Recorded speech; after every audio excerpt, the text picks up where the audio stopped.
Peggy 16.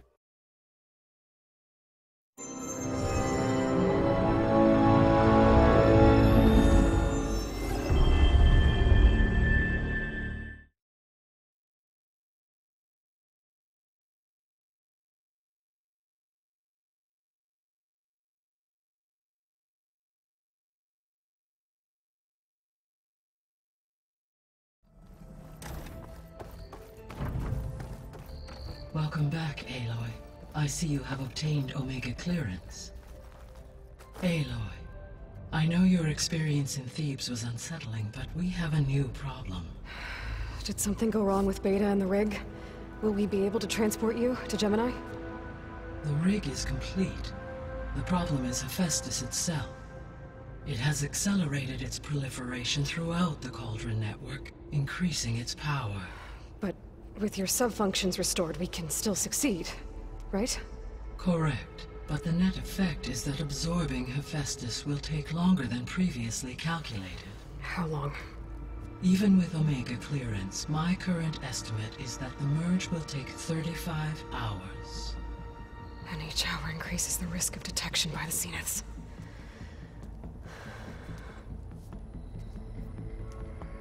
Two cores. Two overrides. What if the merge were carried out by two clones of Elizabeth Sobek, both armed with Omega clearance? How long then? Half the time? Hephaestus would be unprepared for the simultaneous labor of two operators, in addition to obvious synergetic efficiencies. Calculating. It would reduce the merge time to approximately 4.5 hours. Okay. Varl, it looks like we're gonna need Beta at Gemini. Do you think you can convince her? I don't know, but I'll try. What about our diversion? Are the pulse generators ready? Only a final test remains. I am confident that if fired in proximity to other cauldrons, the pulses will mask our activities at Gemini from the Zeniths. Good. As long as Aaron can operate one without shooting himself in the face. Aloy, you better get down here. Beta's in bad shape. Okay. I tried, but it's impossible. I don't think anything will convince her to go. We don't have a choice. Good luck.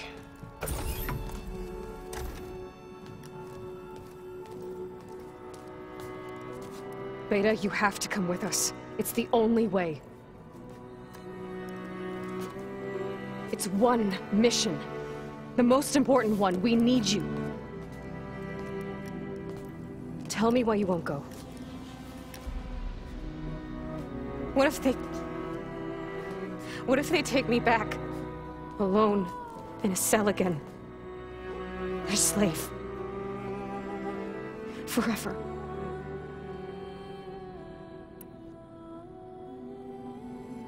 Varl and I will be at Gemini too.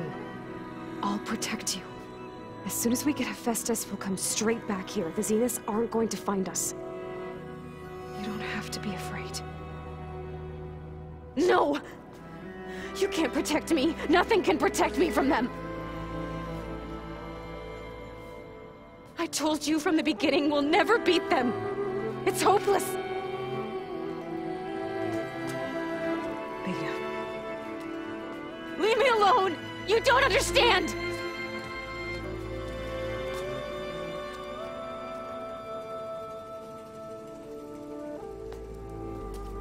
You're right.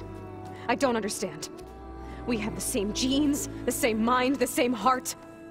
So why can't you find the strength to do what has to be done? Like Elizabeth would. Don't you think I've thought about that? I don't know what piece of Elizabeth I'm missing. I don't know what you have that I don't. I look through all the data from your focus. You were raised as an outcast, shunned, and isolated just like me, so what's the difference? What's my defect?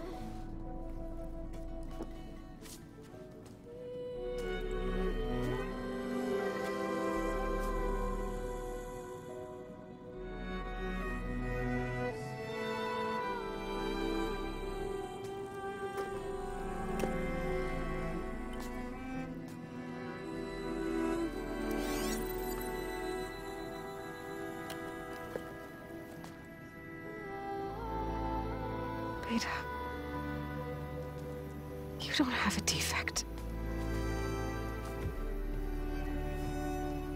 Beta. Look, it's not a piece of Elizabeth. The difference is, I had him. Frost. He raised you, trained you, but he was never warm or loving. The day he died, the day he gave you that charm, he was going to abandon you. He wanted me to embrace the tribe. But then he gave his life for mine. He loved me in his own way. And that was enough. What did it feel like?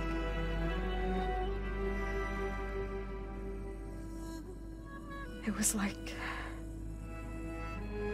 having the strength that was always there. It's still there. Even now I hear him in my head when things get bad. When it looks impossible, look deeper. And then fight like you can win.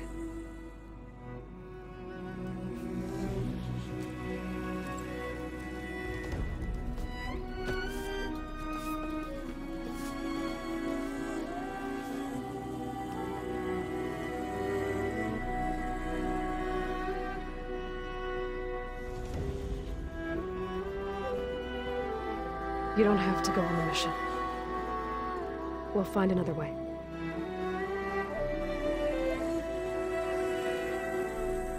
I'll go. You said you'd try to protect me. I believe you.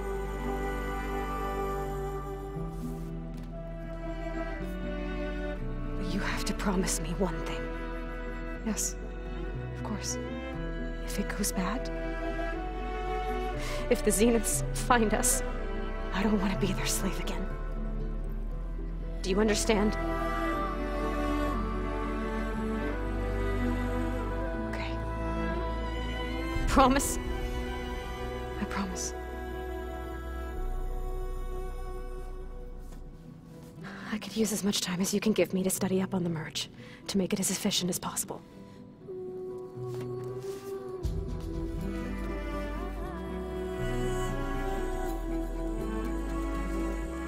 I'll be ready when you are. I swear.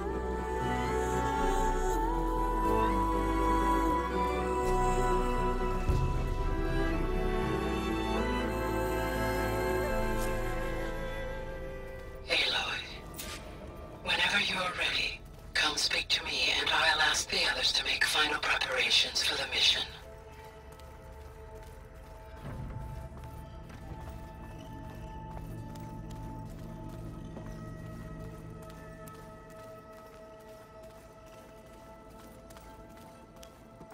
Aloy, may we speak?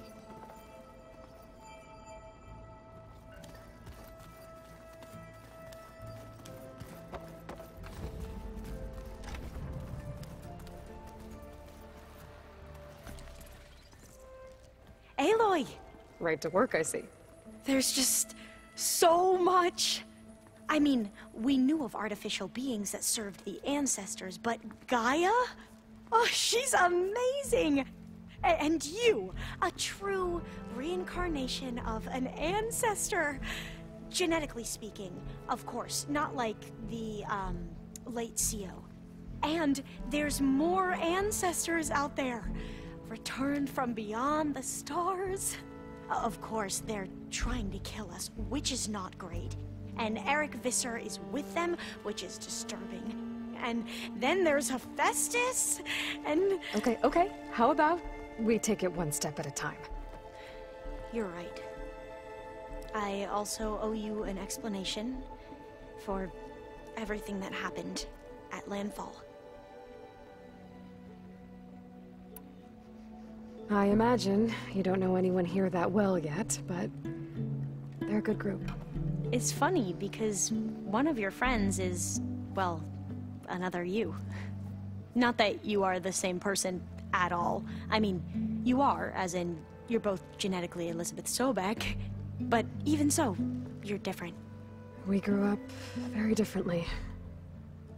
But sometimes different is good. Yes, of course. hope everyone's been treating you okay. Oh, yeah, of course. They've all been extremely welcoming. And they share the knowledge they learn on their focuses with each other freely. It's refreshing. Back home, diviners can only share data with the permission from the overseers. Sounds restrictive and stifling. Yeah, you are not wrong. Have you spoken with Zoe at all? A little bit, but I did hear her singing with Varl not too long ago. I don't think they noticed. Zoe seemed so free when she did it. Like every emotion she had was taking flight in song. And she looked happier because of it. I felt so dull and nervous in comparison. You should ask Zoe to teach you sometime. About Utaru music. Maybe. I see you've been using your new focus. It's been fascinating. So much better than the version the Quen have. What would have taken me years to sort through, like the database you helped me recover, with this, I've been able to establish search parameters to speed up the process. This could revolutionize how diviners analyze the legacy. That is, whatever part of it the overseers would actually let us study.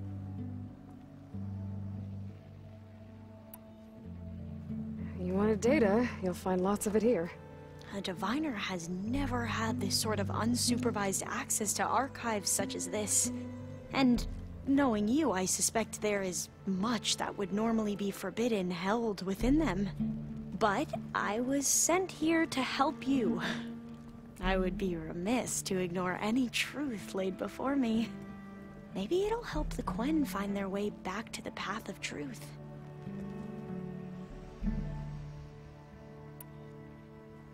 Any more data catch your eye? All of it? I have so much to study up on. Years, actually. I'm particularly interested in the Odyssey. We knew the ancestors had made it to the moon. In fact, we theorized some of them had settled on it. But Sirius is way farther than that. And we thought journeying across the ocean would be the feat of a lifetime. The sheer calculations needed for space travel. It's overwhelming to think about. Even so, the Quen are way ahead of other tribes when it comes to understanding this stuff. Where I grew up, everyone thought that stars were sparks that rose from a fire lit by the goddess to guide us through the night.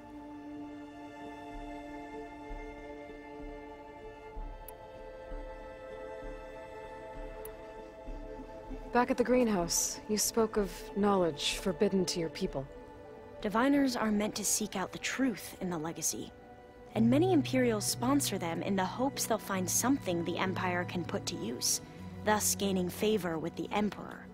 But the Board of Overseers claims certain truths are detrimental to the stability of the Empire, like discovering one of our revered ancestors ended the world.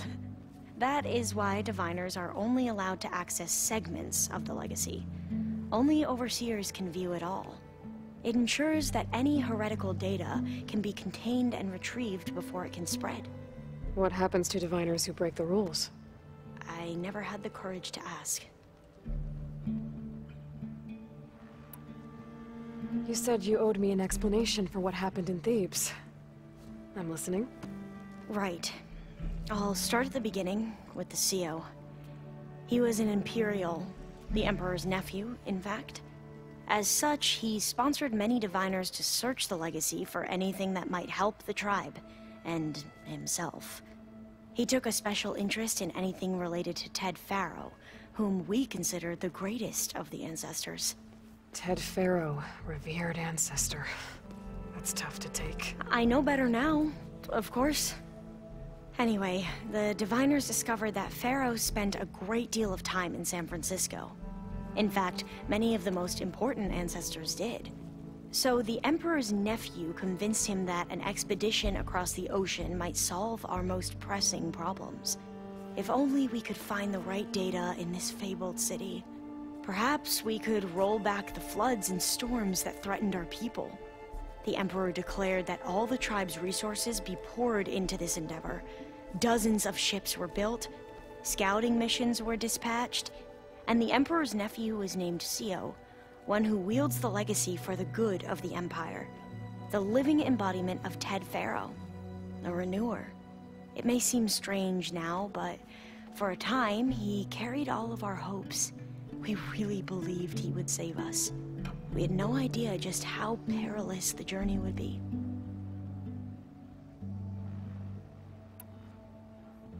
You said the expedition across the sea was more dangerous than you thought it would be. What happened?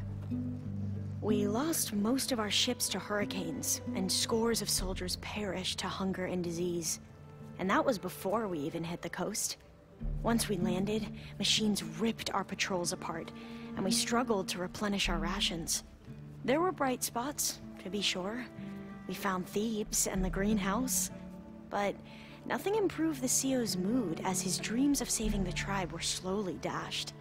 He became more and more obsessed with Thebes and what lay behind its door, and more convinced that the title of CEO was no mere honorific.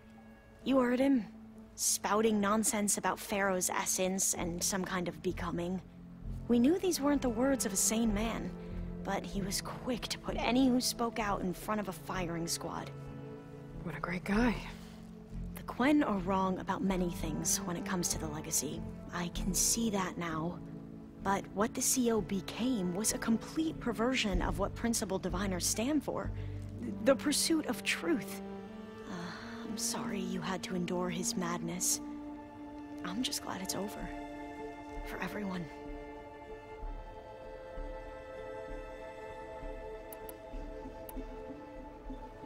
So, Bohai, your overseer. Will he run things better than CEO? He won't execute people on a whim, if that's what you mean. But he's hardly a paragon of integrity. I can't tell you how many times he took credit for data in the legacy that I uncovered. The best thing I can say about him is that he can be trusted to always do what's best for him. Yep, sounds about right.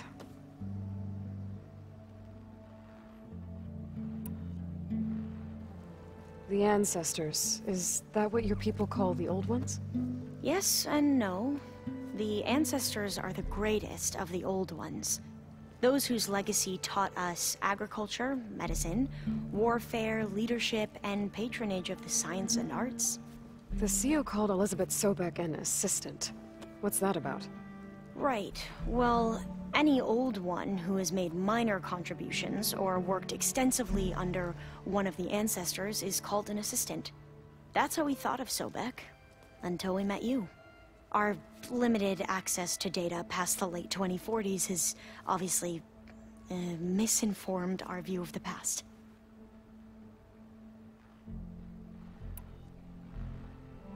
You mentioned the reason you came here was to help your family. Your sister... Her name is Alika. Our parents are commoners. Peasants, really. When I passed the divination exams, they were so proud. It brought honor to our family and increased rations. Only Alika begged me not to leave for the research academy. Why? What happens there? Alika knew that once you enter, you're not allowed to leave or see anyone, not even your family. Unless you can get special permission and an escort by an overseer. It sounds harsh. Like the focuses we keep, diviners are few in number, and the Empire is, well, fearful that outsiders will try to steal our knowledge. Last time I was allowed to see my family was just before our voyage here. Because of my position, I was able to get them refuge from the floods within the capital. But if our crops don't recover soon, they'll starve to death along with everyone else. I promise I'll do my best to make sure it doesn't come to that.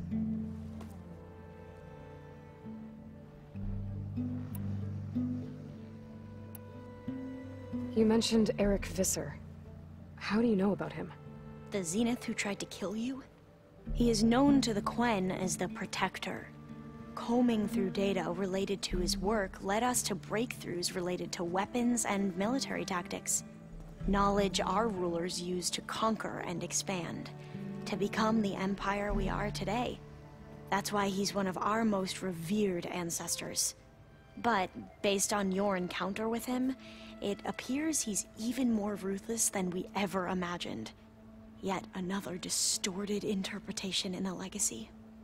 Well, at least you're piecing together the truth. If only the overseers back home would do the same.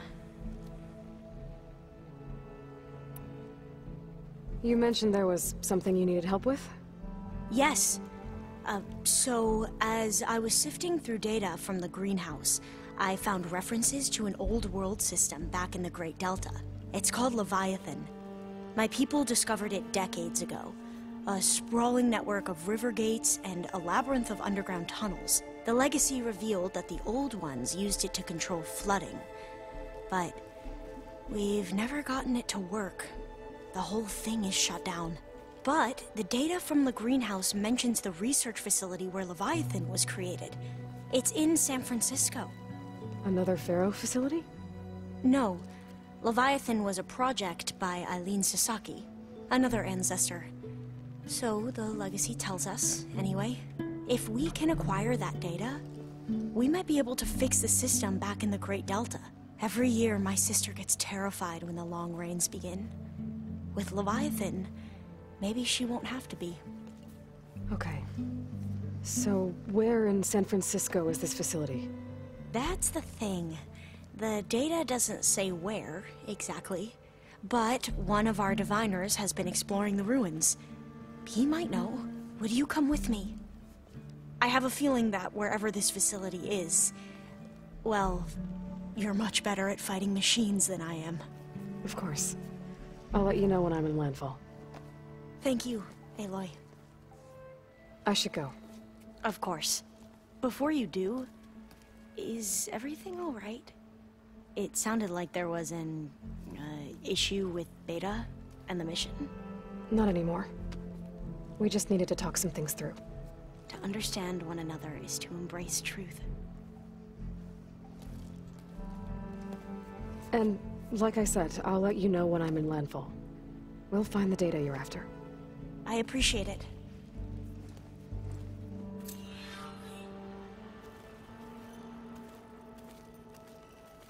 I was hoping we could speak, Aloy.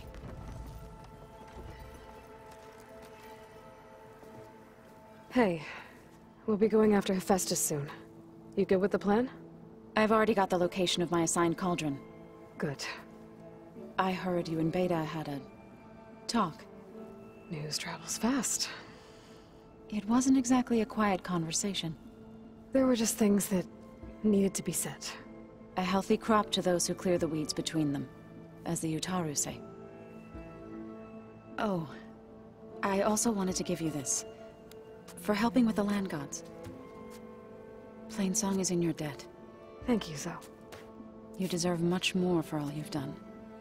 May the land always bloom in your steps. And yours?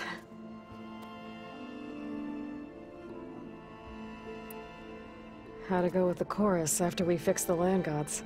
They were shocked when I told them that our lands would soon be on the mend. I thought Fane's eyes would pop out of his head. But of course they had no choice but to take it as good news, even if it meant all their preaching about meekly accepting our doom was exposed as rot. To be honest, I found the conversation to be highly enjoyable. I'm glad. You deserve it. They're lucky that you never gave up on saving them.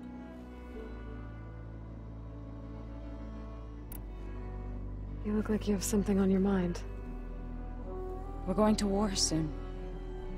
And war is something I promised myself I'd left behind in the Red Raids. But the more of your data I go through, every voice I hear, every word I read from our ancient past, it makes me realize just how much life was given so that ours could flourish. Fighting for that gift, it's our responsibility. If we fail, it was all for naught. Helps to know you're not alone. For a moment there, you sounded like Varl. I don't know what you're talking about.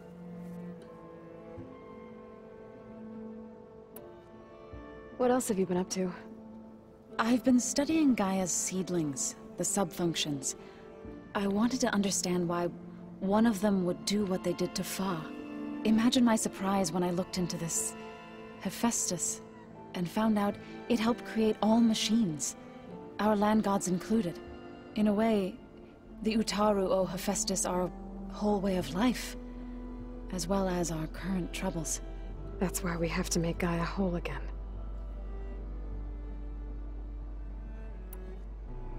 Found anything else combing through that data? Varl and I have been looking into the animals of the old world.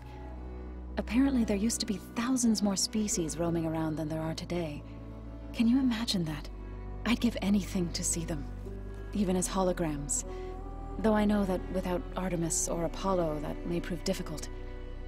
At least I can find comfort in knowing Gaia used many of them as inspiration for her machines. Her memory honors them. What are you going to learn next? I'm not sure. I asked Gaia for suggestions, and she brought up data you found on something called a museum?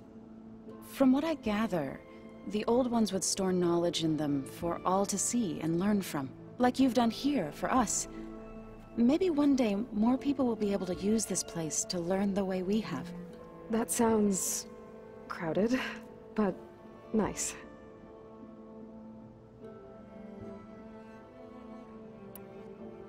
I should go. As soon as you intend to leave for Gemini, You'll hear about it.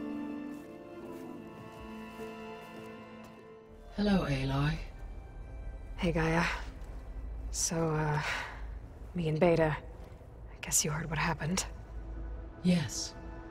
I am continuously impressed by the complexity of human relationships.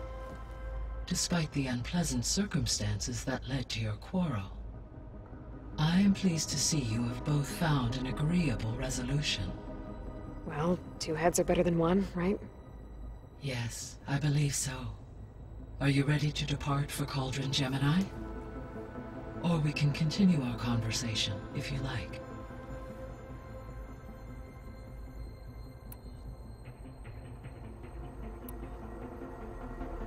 So what will happen to this place while we're at Gemini? All systems within this facility will continue to operate. As Minerva will no longer be masking this location, the facility will be exposed to detection. Though without my presence, it is unlikely to attract attention. Let's hope so.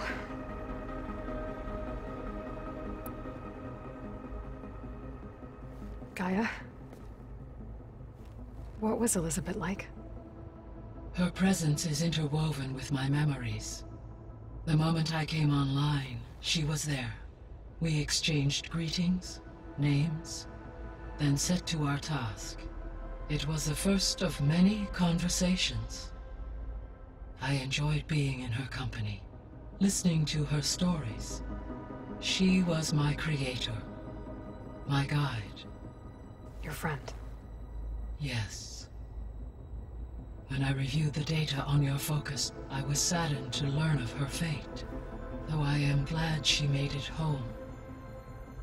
I deeply wish she did not have to be alone. She was okay with that. She gave all of herself. Did all that she could. Thanks, Gaia.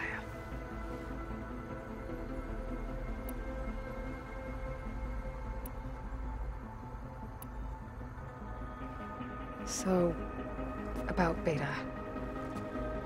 I never really saw the difference between us, until now. She's been through so much. Completely alone. You have both endured many hardships. Different in almost every respect, yet equally remarkable.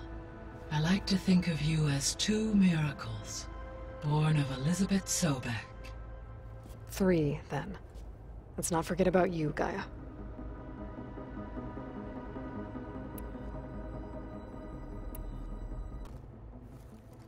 Okay, people. It's time to head out.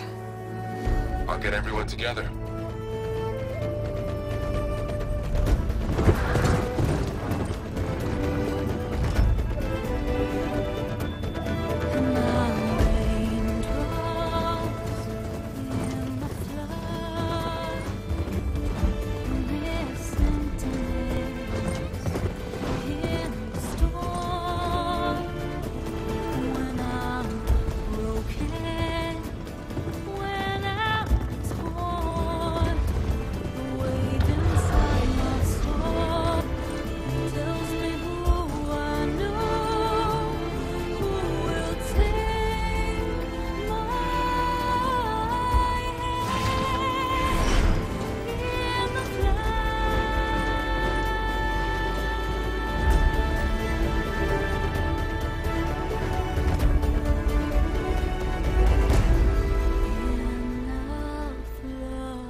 Connections in place.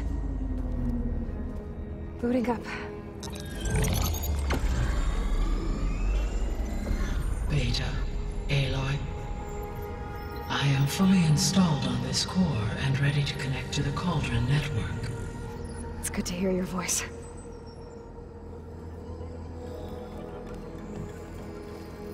Errand, everyone. Fire your pulses and sound off. I'm at my cauldron. This thingy, it's blinking.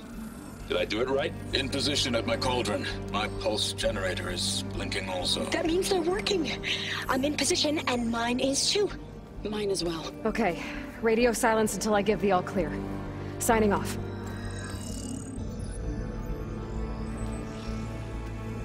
Gaia, let's cage the beast.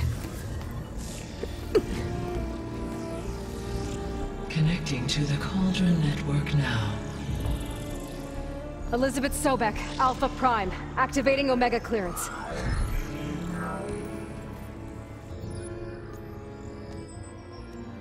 Elizabeth Sobek, Alpha Prime, activating Omega clearance.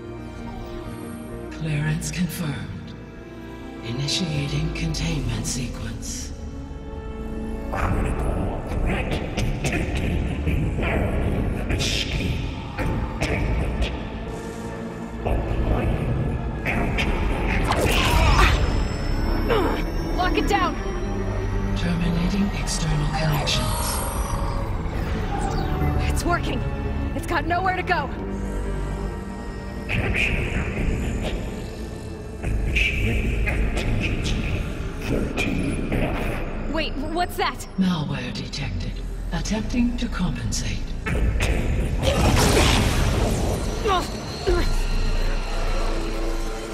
It's cracked. Look! Activated. Engage. Autonomous defenses. Directive. Neutralize. That means machines are on their way.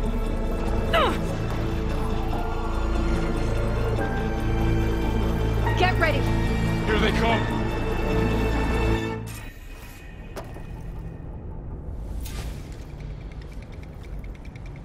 Be careful! Always something trying to kill.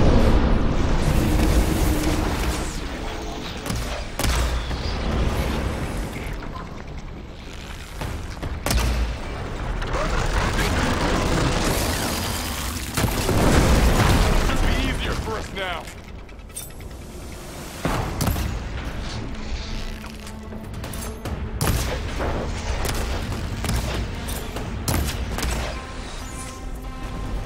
That's all of them for now. You two okay? Still breathing. Aloy, Hephaestus can't escape, but it must have fled. Deeper into the facility. I'll drive it back here. I'll get the cracked core fixed in the meantime.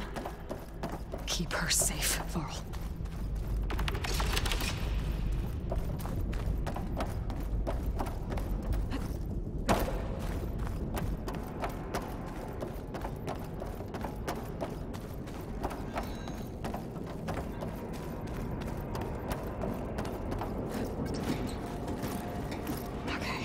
Chase after Hephaestus. Force it out of wherever it's hiding. Make it retreat to the core. Deactivate connection. No, you don't, Hephaestus! I'll find another way over.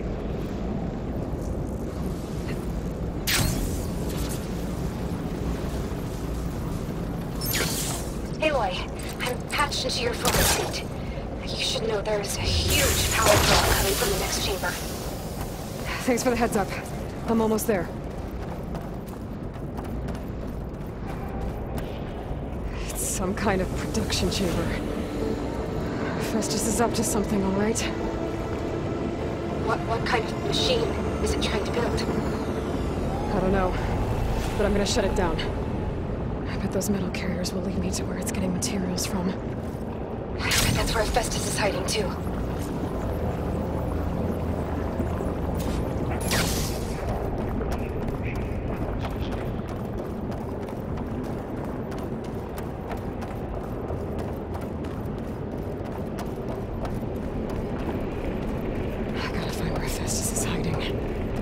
Looks like there are a couple of ways I could go.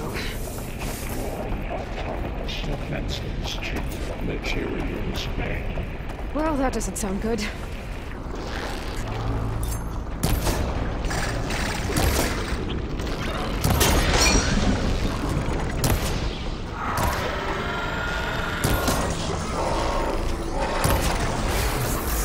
Maybe Hephaestus changed their programming?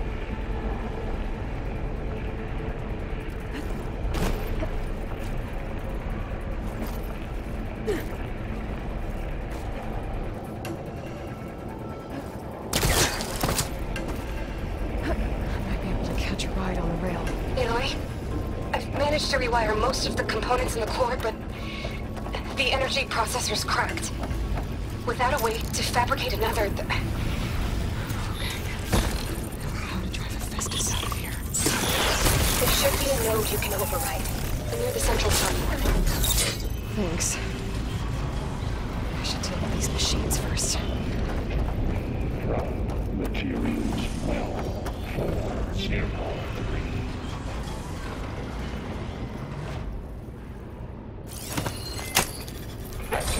Countermeasures employed. Secondary defenses. Intruder, your coming is at hand. Oh, great. More machines on the way. Beta! Hephaestus has locked me out of the node. Any ideas? I'll see what I can do.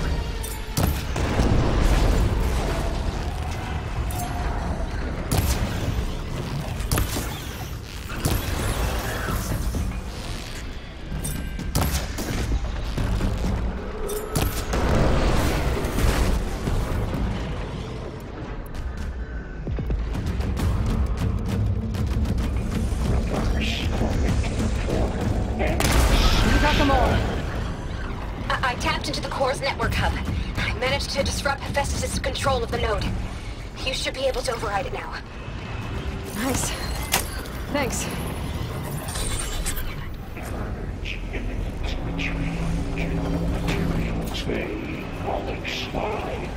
It sounds like it fled to another chamber. Well, I better not get comfortable.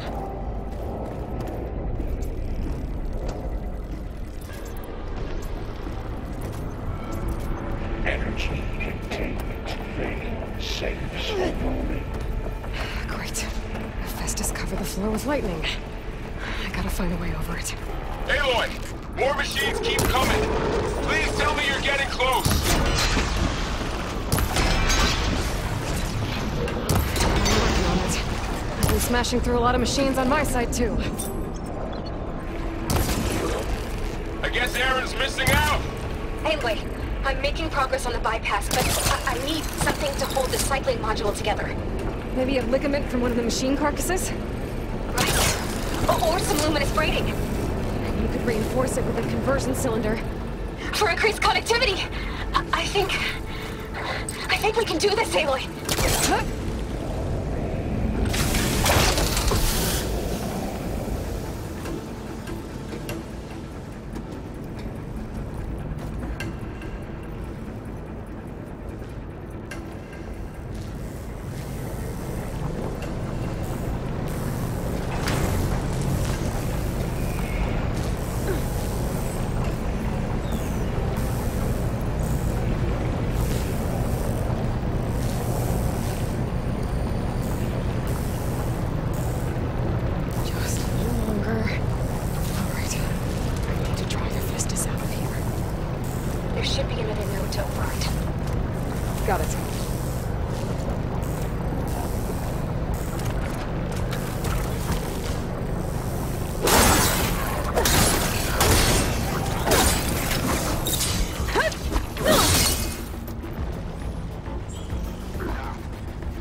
Giga 9 autonomous defenses deployed. Oh, here we go again. C Mark 8 and R. That doesn't sound good. I'll try to get your access back.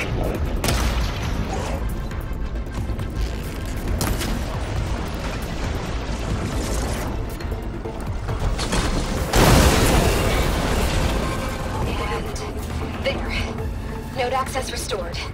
Now you can override it. Good work. You did the heavy lifting.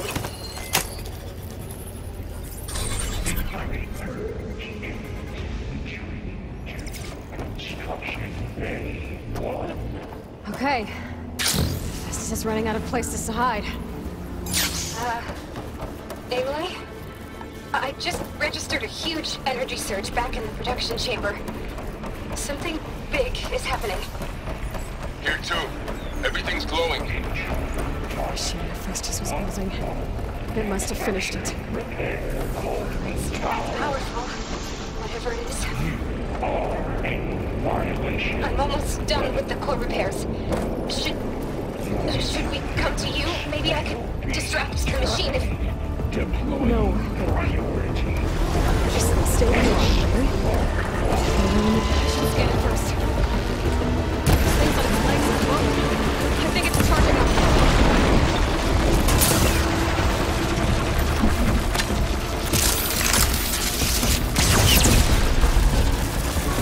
It's done. You did it! There should be one more node to override. Good.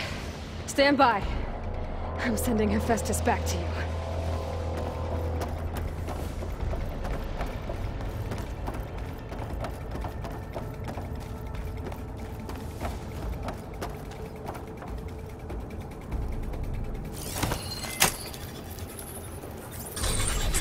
No more hiding, Hephaestus!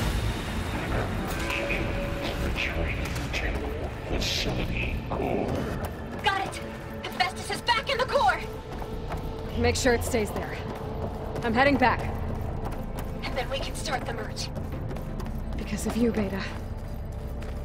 I'm glad you came along. And you, Varl. We couldn't have done any of this without you. Right back at you, Aloy. The core is stable. Hephaestus is 100% contained. And we better get started with the merge. It's all set up. Gaia, establish the link, please. Done.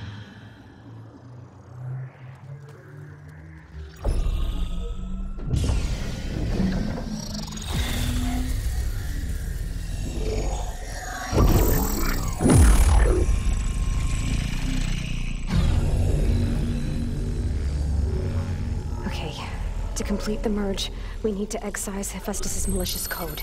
Carefully.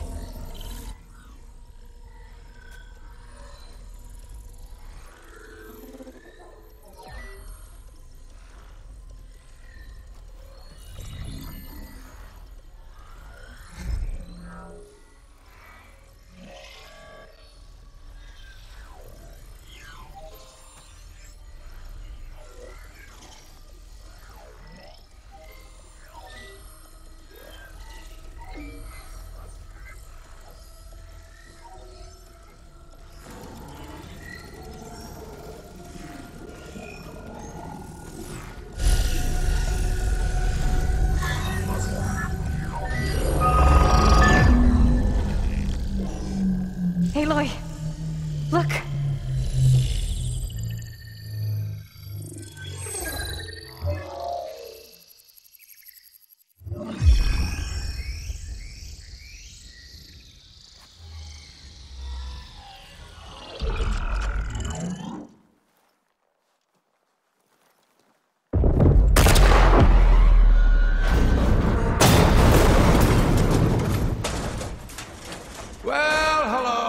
Redundant copy. You've cost us quite a lot of time.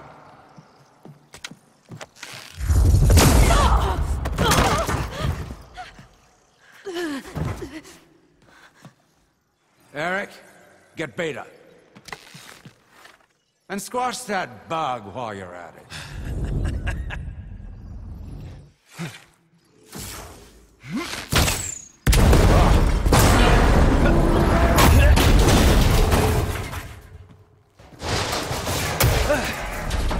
Ooh! Get behind me.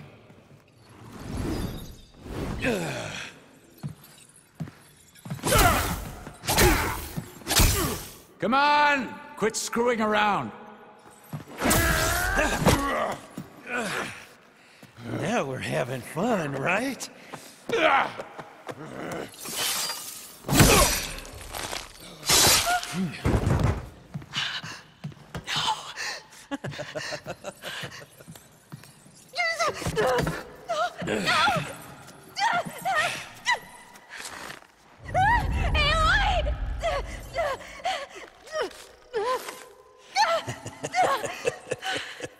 Finally. Tilda, get Gaia and Hephaestus ready for transport. Tilda! I failed. Hush. All is not lost. Tilda! What the hell are you doing? Stop her! I can't even see her!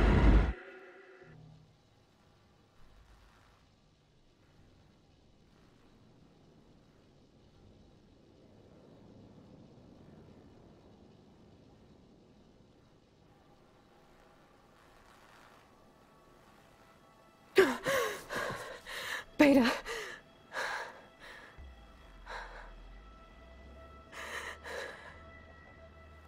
Farrell.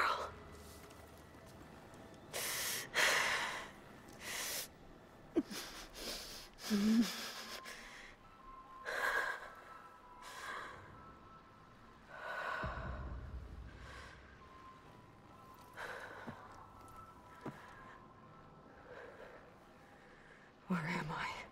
Ah, you're awake. You took quite a hit when Gerard attacked you. I imagine you must still be in a great deal of pain. I can assure you that we are safe. The others can't detect us here. You mean the other Zeniths? You must be Tilda. I wasn't sure if Beta would have told you about me. Where is she? Alive. And while she isn't where she wants to be, not in urgent danger. We must discuss how to get her back, of course, after you've shaken off the cobwebs. When you're ready, take the stairs down the hall and come see me. In the meantime, I'll make breakfast. Breakfast. Okay.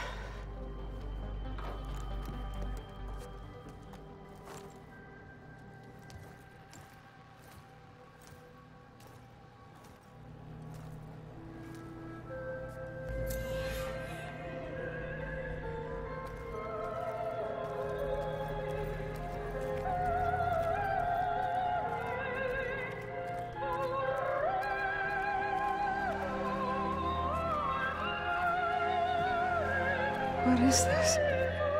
Just a few favorites from my collection.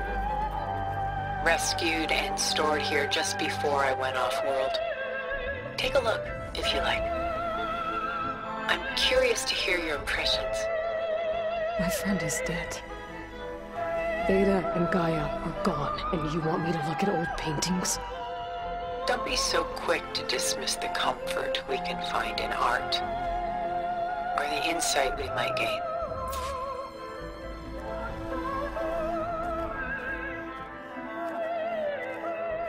My favorite pairing on the left is Woman Reading a Letter by Vermeer, a true master. And on the right is a forgery, Woman Reading Music, which fooled experts into believing it was a priceless original. Early in my career, I became fascinated with such deceptions. Eventually, I developed scanning software that could detect fakes with unparalleled accuracy. Is that how you made enough money to buy your way onto the Odyssey? Oh no. I made my real fortune later. Why do you keep the forgery? I've always enjoyed studying the two side by side. Both painters capture light, color, and perspective. But what makes one a masterpiece and the other simply an imitation? The forgery looks... sharper? Good eye. The details are crisp, the contrast bold. It tells us more, and yet we feel less. What's in the letter? Who can say? What does the painting tell you? She's... concerned. Whatever's written in the letter troubles her. A burden she can't put down. Fascinating. Why go through so much effort to make a fake masterpiece? The forger initially painted under his own name, but found little success. His work was considered unremarkable. But when he took on the guise of Vermeer, suddenly it was celebrated as extraordinary. But it was a lie. And he knew it. Sometimes we struggle to glean what is real and imagined, even within ourselves. The irony of these two is that Vermeer died in obscurity. He had no idea his work would become some of the most precious, most copied, most preserved pieces in all history.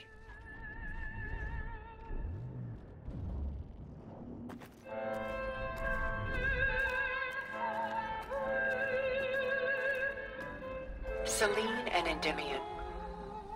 She's the goddess of the moon, whereas he's a simple shepherd. Beside her is the god of love, Cupid. So she's... sneaking up on him? More like visiting him in secret. The torch that Cupid bears represents Selene's undying infatuation with him. Though the two must remain apart, her love will forever burn. And why can't Selene and Endymion be together? Selene took a vow of chastity, promising to never take a lover. So when she fell in love with Endymion, she could only visit him at night while he slept. But then wouldn't she be breaking that vow?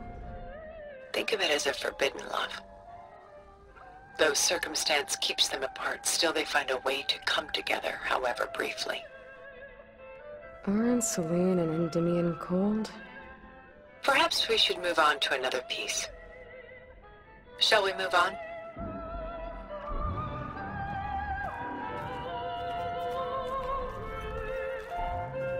This is Rembrandt painting Jeremiah, a man in mourning. Mourning what? His home. The ancient city of Jerusalem. He foresaw its impending doom, but could do nothing to prevent it. So instead, he saved its treasures from destruction, just as I saved these works. You could say we're kindred spirits. About Jeremiah. If he knew his home would be destroyed, why didn't he save the people? Why save those relics? He tried, but no one would listen to his warning, so he saved what he could. But how did he know? He was a prophet. He saw an army invade and destroy the city in a vision.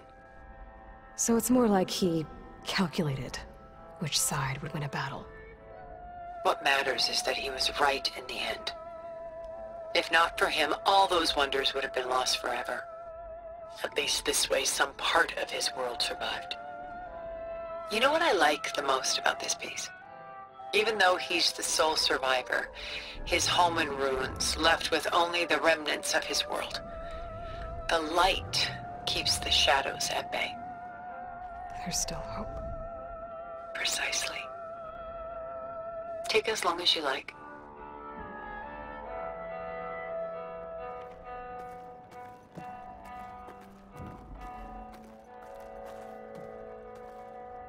A portrait of the painter, Rembrandt's son Titus, depicted in the habit of a monk.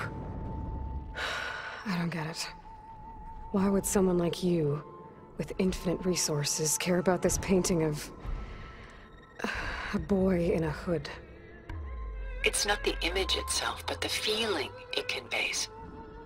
face is bright and defined, but his eyes are downcast, heavy with misfortune. And the background seems to swallow all light. The painting is infused with a sense of loss. I guess I understand how the painter feels. Works of art such as these can often cause us to look inwards at our own lives. I'm sorry about your friend. Had I been able to intervene, I would have. But the risk of losing you as well was too great. Everything went by in a blur. I couldn't get to him. You know, long before holograms and focus recordings, people relied on art to memorialize their loved ones. Because of works like this painting, their lives are immortalized. Rembrandt had 4 children by his wife. All but Titus died shortly after she gave birth to them. She passed not long after that. Titus became the only family Rembrandt had. Which is why he painted him this way. Indeed. Then tragedy struck again. Disease claimed Titus at 26. It's almost as if Rembrandt painted the future, closing in on him. Rembrandt actually painted several portraits of Titus, but this one has always been my favorite. It's honest. What do you mean? In others, Titus was portrayed in brighter, livelier states, but here, Rembrandt allows himself to express his true feelings. Sorrow, fear, hope, love. Laid bare on canvas for all time. I see this one resonates deeply with you.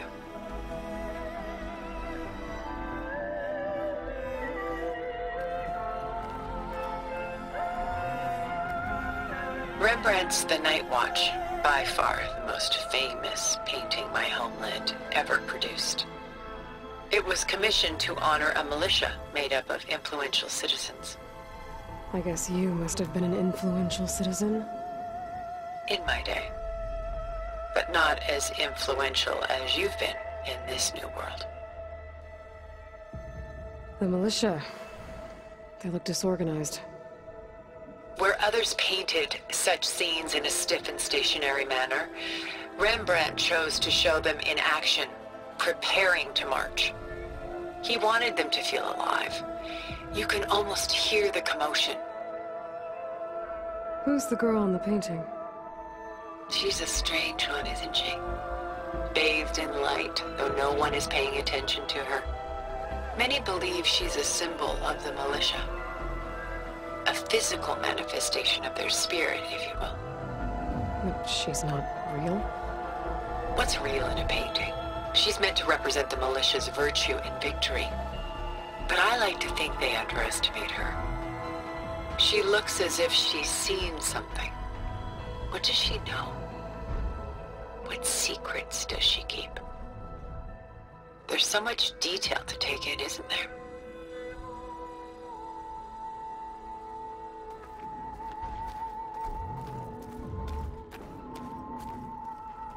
The Gust, by Willem van de Velde, the most famous of his many maritime paintings.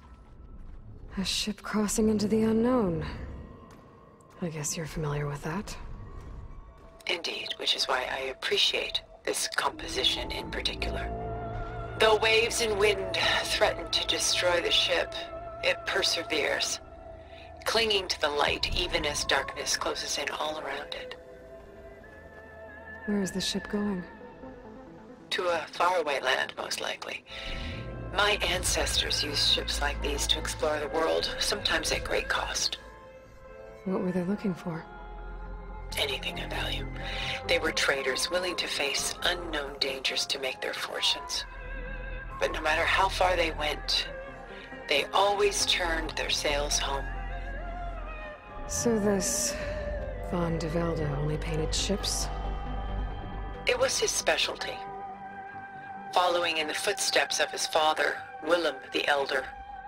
The two had quite a journey of their own, taking them all the way to the court of a foreign kingdom. Did they ever come home? No. But eventually their lives worked it. Take your time.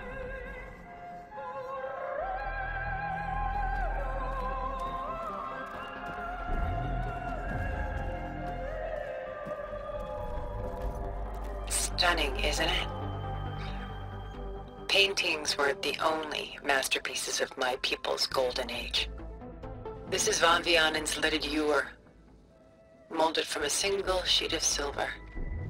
What was it for? How like Elizabeth you are. Function over form. Its practical purpose was less important than its meaning. Von Vianen created it in honor of his late brother, who himself was a famous silversmith. A memorial? Yes. Such beauty from sorrow. If this ewer was a memorial, how did you end up with it? As the Pharaoh's swarm closed in, my homeland's greatest museum gave it to me, along with many other works, in the hope that I could preserve them. A masterpiece like this was too important to lose to history.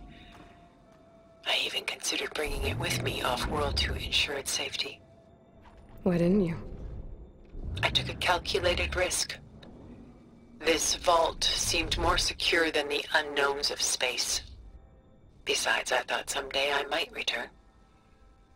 A long life, after all, has its advantages. Now, lo and behold, here I am. Exquisite, isn't it?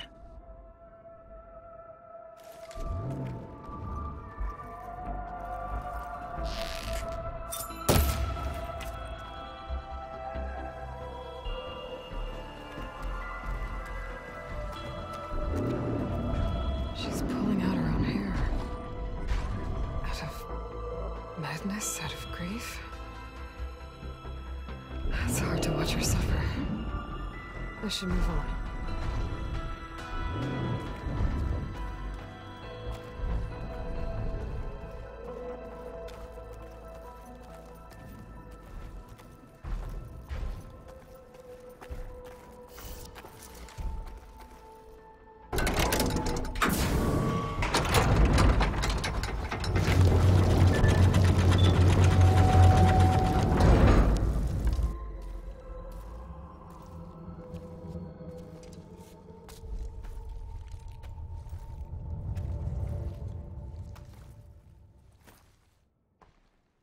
There you are. Feeling better? How did you find us? At the cauldron? And what did you do to everyone right before I passed out? All business, I see. Well, suffice it to say we were keeping a very close eye on Hephaestus, knowing we would need it at some point.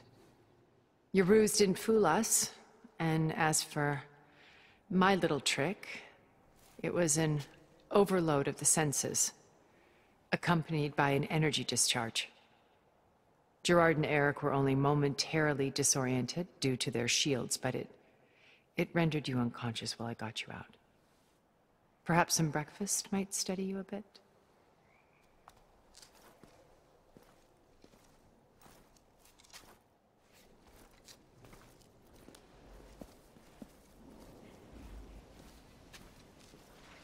This was your house. The one you recreated for Beta, in the data channel you shared. How perceptive of you. Please, this way. After everything your people have done, you think I'm just gonna sit down and have a chat with you? They're not my people. They never were, and especially not now. You shot off into space with them, and lived with them for 1,000 years before coming back. So what made you suddenly turn on them? Quite simply, this. My old focus. You repaired it? But that means you've seen... incredible things. What you've accomplished in 2 decades of life.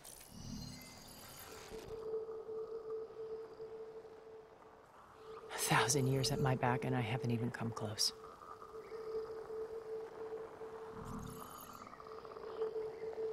I'm sorry if I invaded your privacy, but I had to. In order to understand. To be enlightened. You truly are Elizabeth's blood. With her drive, her sense of mission, her integrity. Watching all this shamed me for the company that I've kept. Having seen it, all I want is to help you. Even if it means stopping your friends? Especially so. Please, sit down.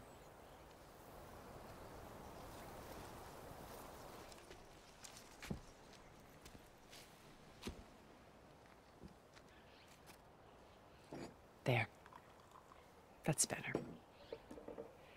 Now, we must recover Beta and Gaia at all costs. By now, you must know that Gerard intends to use Gaia to reboot the Earth's biosphere. Remaking this world to specifications that would only suit us immortals.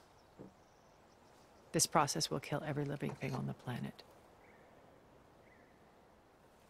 He calls it a clean install. Not if I stop him first. Not if we do. And once he and the others are gone, we can work together to fulfill Elizabeth's dream. I'm sure Beta told you that there's a build of the Apollo database on board our ship. A complete collection of human knowledge.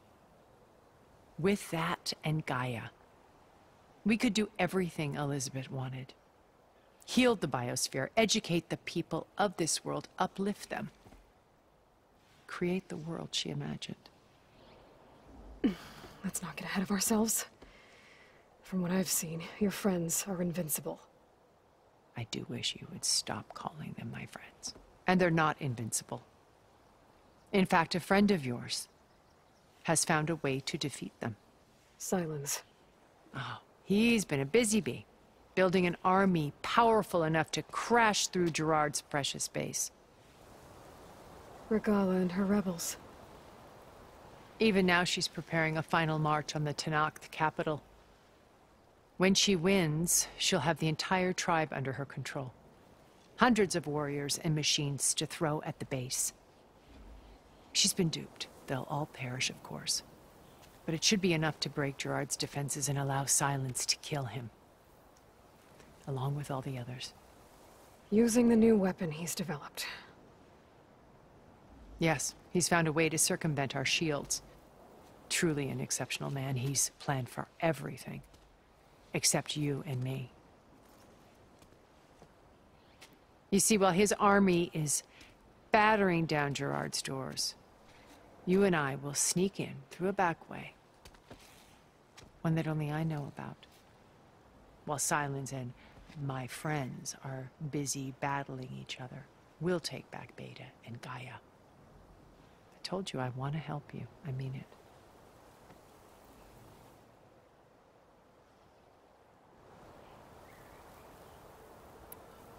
My old focus. How did you find it, let alone repair it? When we encountered you at the Hades Proving Lab, Gerard saw you as a redundancy. I knew better. You were a revelation. After your dramatic escape, bravo, by the way. Gerard and Eric assumed you were dead and gave up the hunt. I wasn't so sure. When the others were busy, I returned to the lab and searched for any trace of you. That's when I found this little treasure. Not easy to repair, but certainly worth the effort. As I watched your life unfold, you were like a splash of color on a worn canvas. What Liz was, and more. Did you show it to the others? Of course not. It was your actions that inspired me to defy them. It's worth noting that if I hadn't found it and watched its contents, I wouldn't have known to save you at the cauldron. You'd be dead. So I should be grateful? If you like.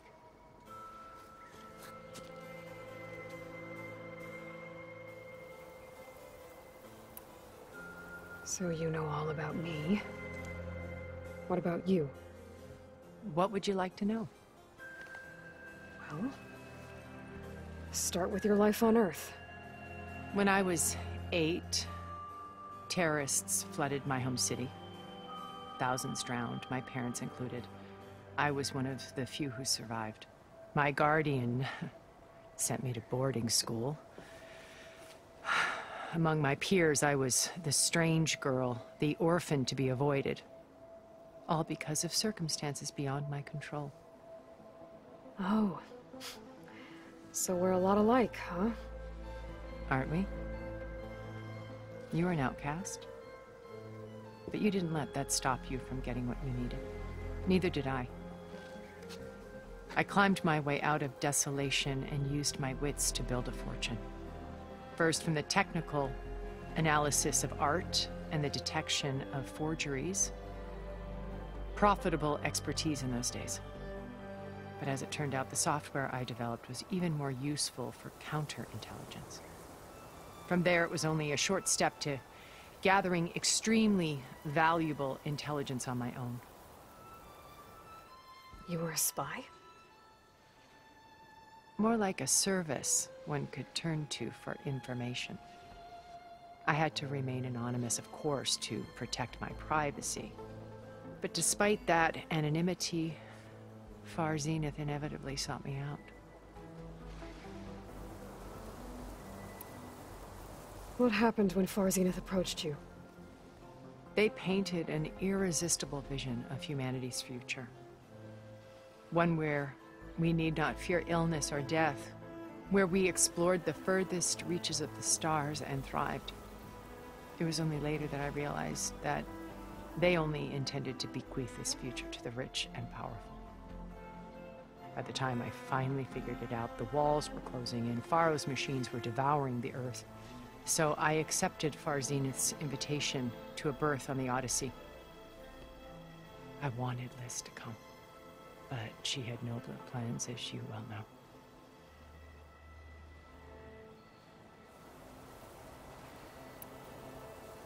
So you didn't know the other Zeniths were monsters until it was too late?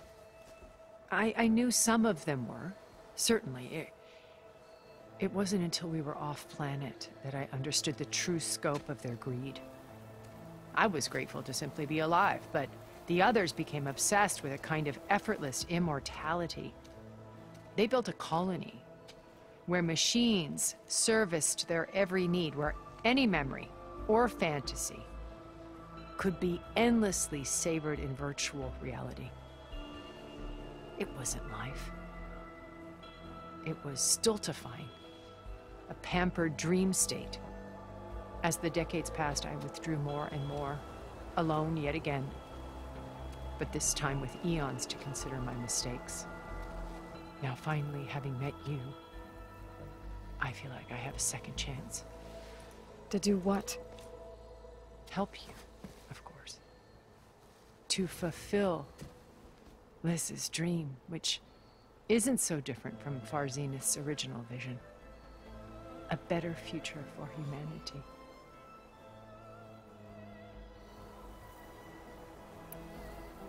You said Beta is not in urgent danger, so what are the Zeniths doing to her? Putting her to work. Merging Hephaestus with Gaia. A difficult, time-consuming task, as I'm sure you know. They will compel her if need be, but her life is not in danger. She's the only one who can do it. Because you people made her to be nothing but a tool. Gerard's idea, not mine. They always viewed me with suspicion when I attempted any form of kindness towards her. That's why I created the data channel. A virtual place where we could speak in peace.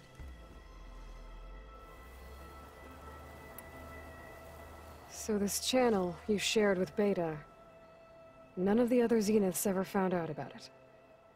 Gerard believes he's the most cunning of all of us. Even after 1,000 years, he still can't imagine that I would outwit him. The channel allowed me to interact with Beta away from their mistrustful eyes. It offered us a chance to be ourselves. Until you cut off all contact. Yes. Though it pained me. I was worried that our meetings would do her more harm than good. She felt like you tossed her aside. I was afraid the others would find out and punish her. She may not have had the comforts of friendship anymore, but at least I ensured she was safe.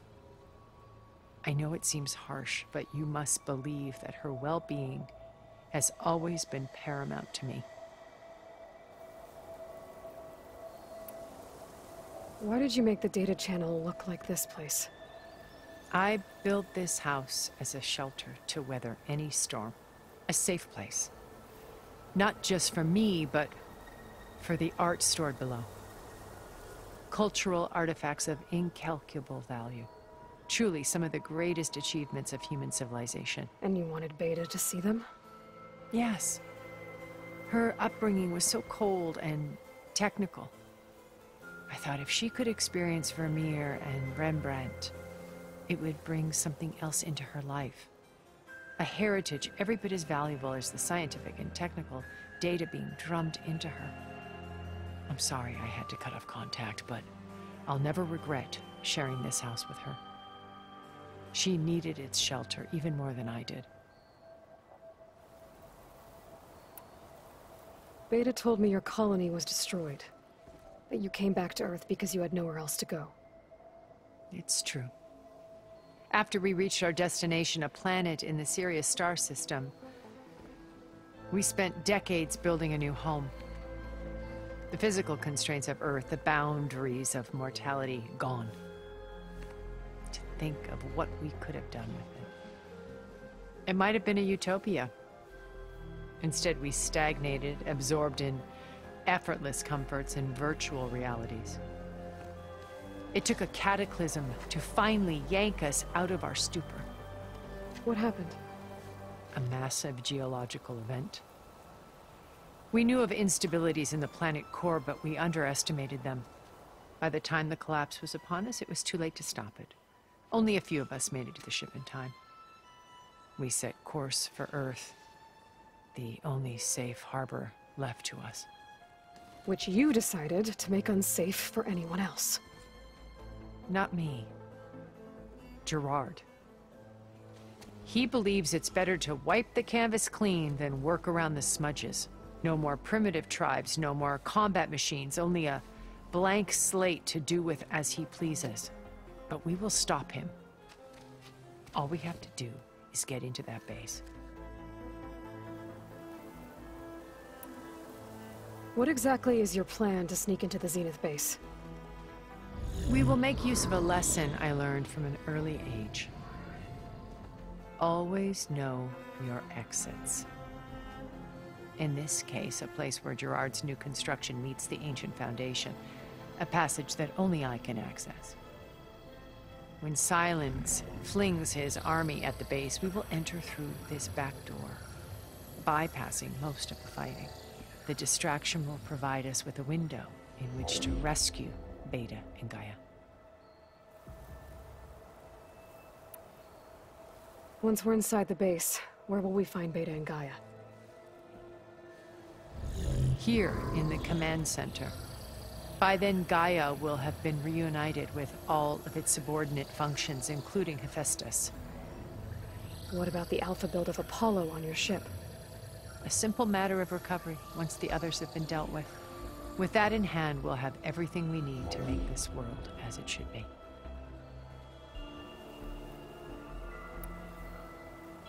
How do you know about Silence's plan? He isn't the only one adept at spyware. You hacked his focus? No, he's too careful for that. But his subordinates? Not so much. He gave additional focuses to the tribals he branded the Sons of Prometheus. The ones working with Regala. By tapping their focuses, I learned about most of his dealings. The distribution of override technology, the arming of Tanakh rebels, and the secret pact with Regala to attack Gerard's base. But how did he come up with a weapon that can take down your shields? That's the one thing I haven't been able to figure out, but however he did it, I'm quite certain it will work. With it and the Tanakh army, victory seems to be within his grasp. Such a shame he'll be disappointed.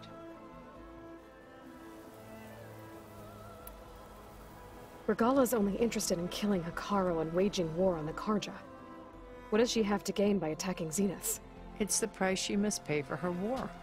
Without the ability to override machines, her little rebellion would have languished in the desert. So she trades with the Sons of Prometheus. Machines to help her overthrow Hikaru. In exchange for an assault on the base. Pride has deluded her into thinking she can actually survive such a battle. And all without ever knowing who the Sons of Prometheus really answer to. Yet for all of Silence's brilliance, still he underestimates you. That blind spot is what will allow us to take Beta and Gaia right out from under him. While hundreds of Tenakth are cut down outside. So you knew Elizabeth. What was she like? Liz was everything she was. I see in you. And more. Your ingenuity, your determination, your moral compass. You've managed to distill her greatest qualities and make them your own. I'm not asking about me. Tell me about Elizabeth. What was she really like? The honest answer is that I don't actually know. For all the time that I spent with her, she always kept a part of herself locked away. It was like that from the moment we met.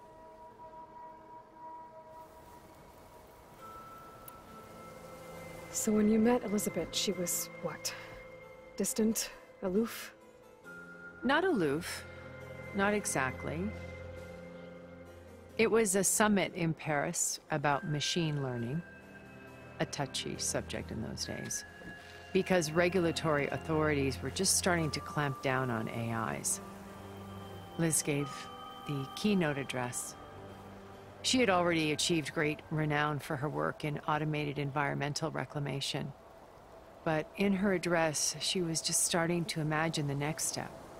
An AI-driven system that wouldn't just act on its programming, but actually take responsibility for its sphere of influence.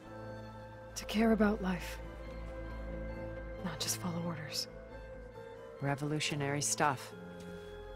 I was fascinated. And I wanted to meet her for a long time. I watched her after her talk. She had spoken with such moral authority, such empathy.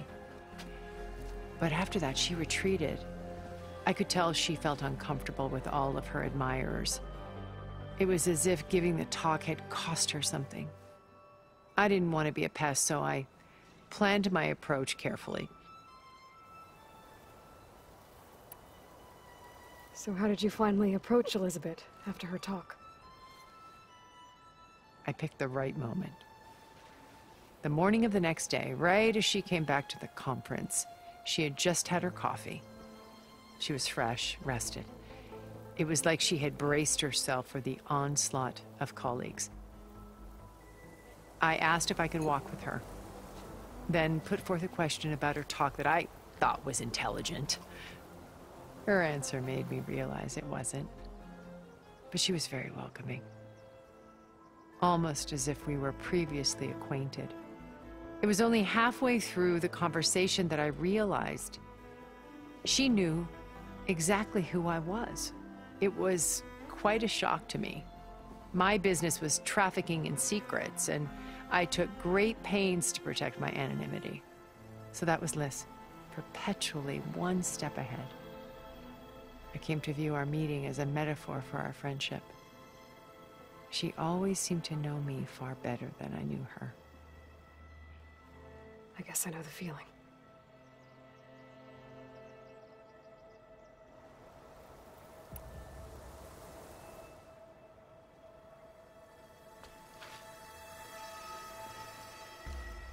First Varl. Now Hikaru and the Tenakth. Your plan would wipe out an entire tribe. There has to be another way. We are in an admittedly desperate situation, but I assure you there isn't. Remember Zero Dawn. Elizabeth's sacrifice. Sometimes many have to die for a new world to grow. If If it looks impossible, look deeper. Wait. The data channel. It still exists, doesn't it? I need you to open it. Let me talk to Beta. Impossible. We might be detected. It's worth the risk. There is another way, one where the Tenakth survive. But we won't. If the others... If you want to help, open it.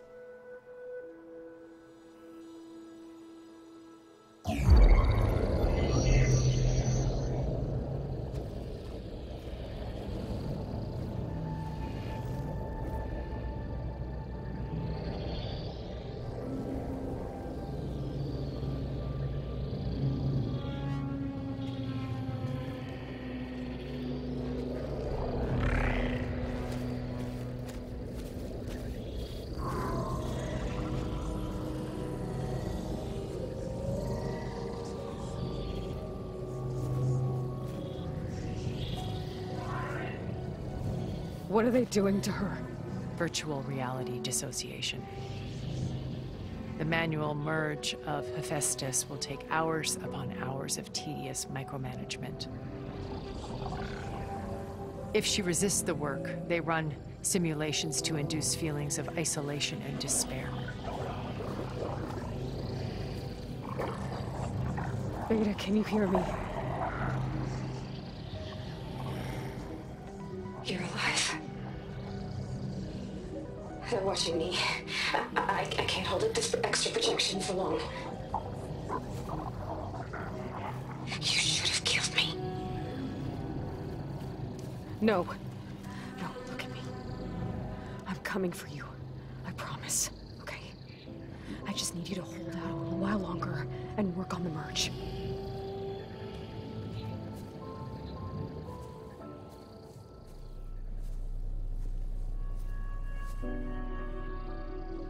Then I think it can be done. I'll contact again when it's time. Can you hold on? As long as I know you're coming for me, I can endure anything.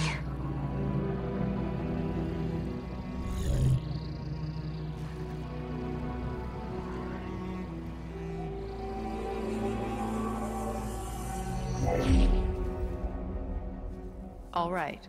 I did as you asked. Now I think you need to tell me what you're planning. I'm going to take Sylens' army away.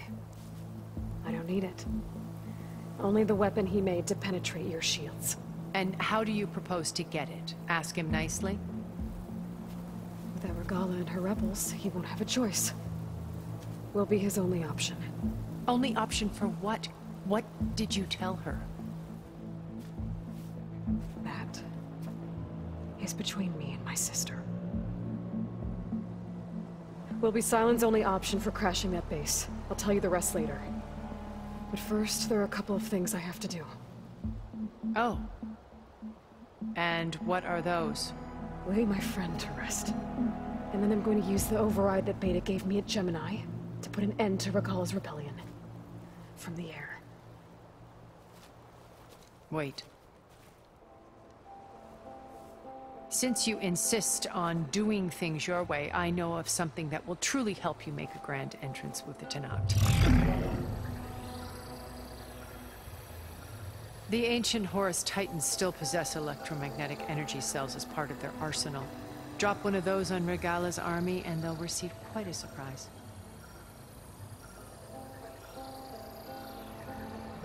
So go, do what you must. I'll come to your base if you manage to bring Sylens to the table. Not if. When.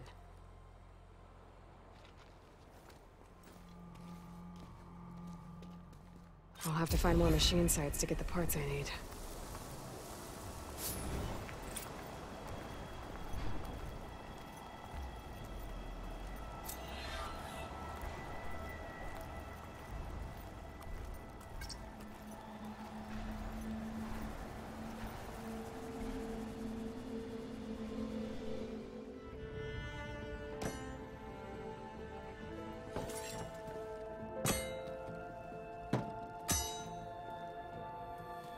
When you're wounded, you have to strike back. draw blood. Hey! Can't I get one damn minute to mourn my friend? Regala is going to slaughter my tribe to overthrow Hikaru. The Zeniths have Beta and Gaia. We can't sit around wallowing in our losses. Kotallo's right. We must fight. Oh, all right. So what are we gonna do, huh? Take on all of Regala's rebels? Not to mention the Zeniths. What can we even do? Throw ourselves at their base? Something like that.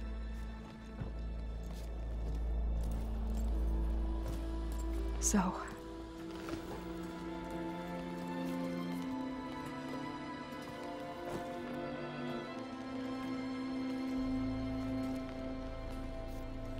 After we lost contact with you, we regrouped and went to Gemini. What happened? The recording we found on Varl's focus cut off when that Zenith, Eric... The Zeniths were tracking Hephaestus. When Gaia trapped it in Gemini, they knew where we were. After... Varl tried to stop them. They took Beta and Gaia. I only survived because one of the Zeniths turned against the others to save me. One of them? Well... At least we didn't lose you too. So what do we do now? We're going to defeat the Zeniths. And get Beta and Gaia back. But first... we're going to stop Regala. How? Back in Gemini, Beta gave me...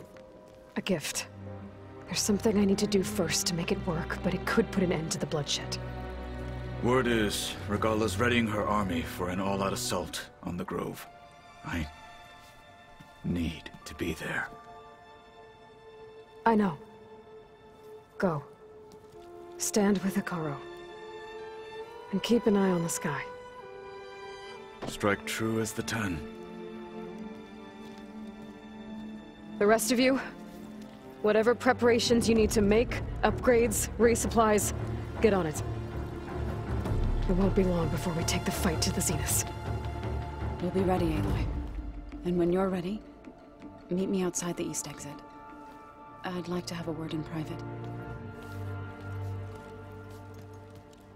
Even when things are darkest, you're the flame that lights the way forward. Just tell me one thing. Am I gonna get to smash up a bunch of Zenith bastards? We all are. Good.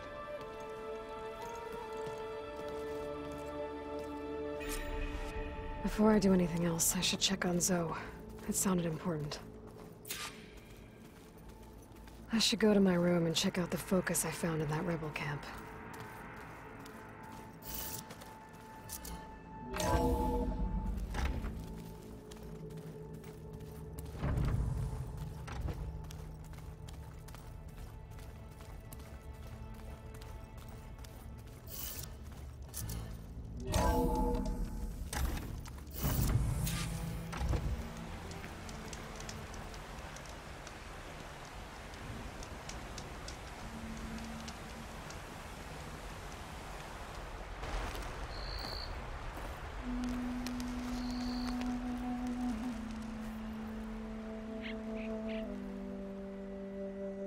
We would come out here to tend to the garden.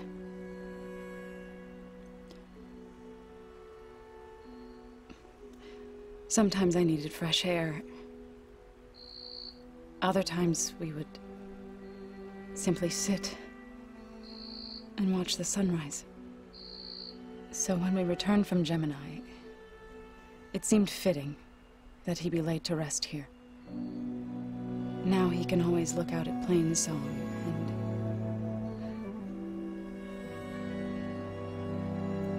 further east, to the Nora Sacred Lands. He would have liked that. He often spoke of his sister, Bala. He said she used to gather her favorite golden blooms and tie them to her spear. Their mother called it useless, but Bala was stubborn. Yeah, she seemed like that. It wasn't easy. But I tracked down the flower. Gathered its seeds.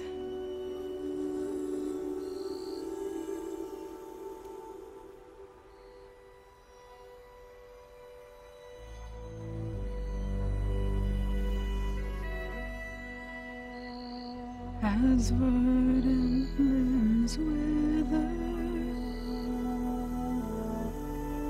roots rot in snow, still the sea rises, as certain as stone. From death follows new life. So it is with the land.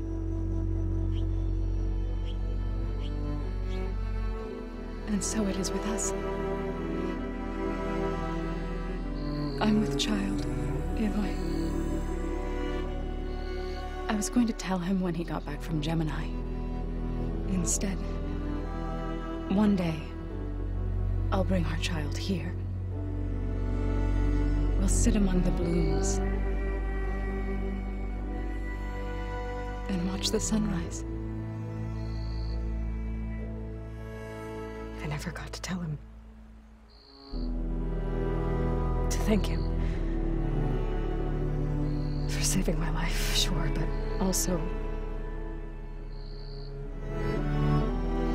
for not giving up on me. He always knew.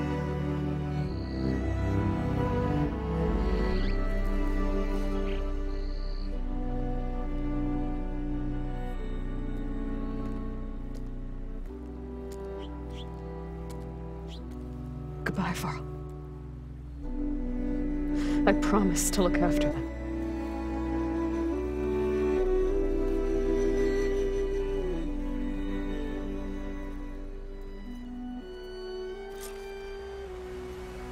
I'll try to visit again when I can. But for now, I need to go to the fabrication terminal to install the new override in my spear. Then I'll use it on a sunwing and get ready for an entrance Regala will never forget.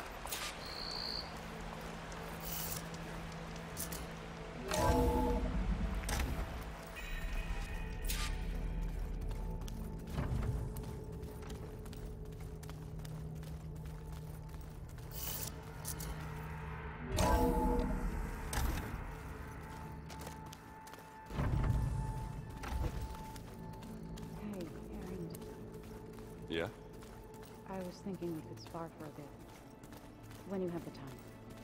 Oh, sure. Yeah, of course.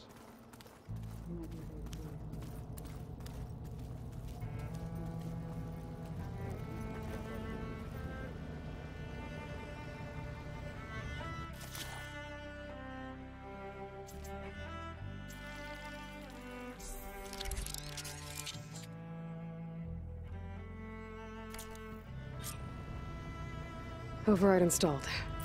Now to find a sunwing. I think there are some roosting at the top of the mountain.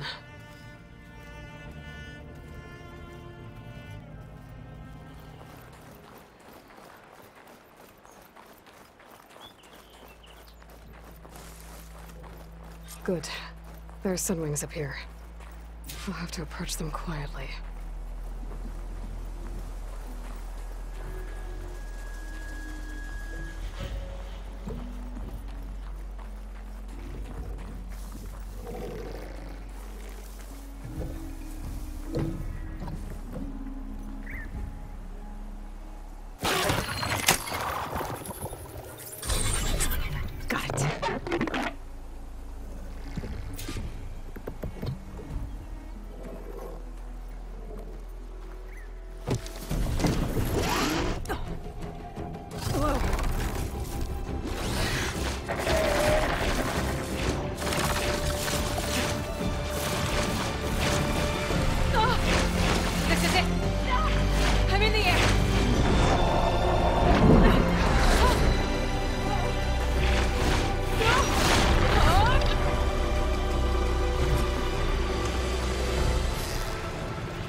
That must be a Desert Clan village. Maybe I should check in on it after I've dealt with Regala. Tilda, I'm in the air. Then you'll want to pick up an energy cell on one of the ancient Horus Titans. But first you must send out a pulse to activate them. I've sent you the necessary software. To deploy it, you'll have to override one of the communication machines you refer to as Tallnecks. There's one in the middle of the desert that should do nicely. On it.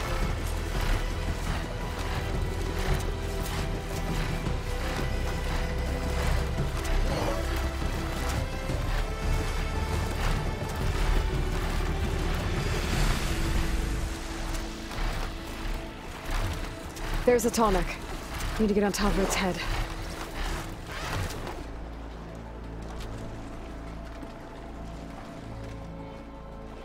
Now, how to land this thing.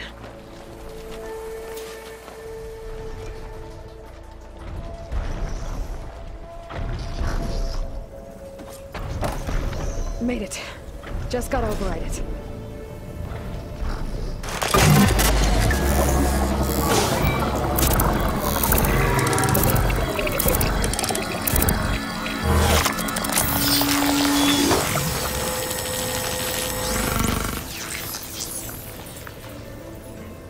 Okay, Tilda. I've overridden the Tallneck. Good. And the energy cells are now primed. Simply pick one up on a Horus. The nearest one should be northwest of your position. Dropping it on Regala's machine should produce quite a spectacle. Thanks for the assist. I told you, I want to help.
Reinforcements, maybe.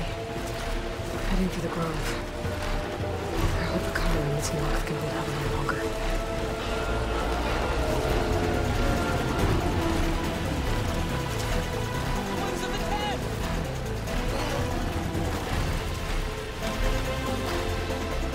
There's the energy cell. I don't want to tighten this back.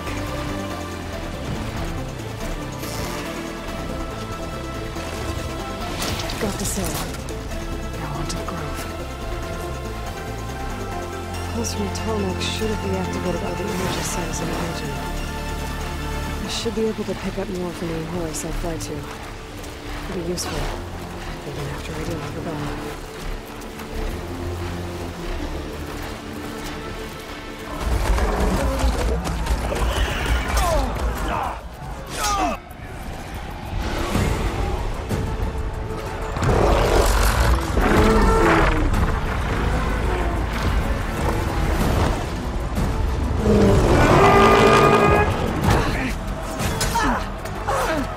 Inside.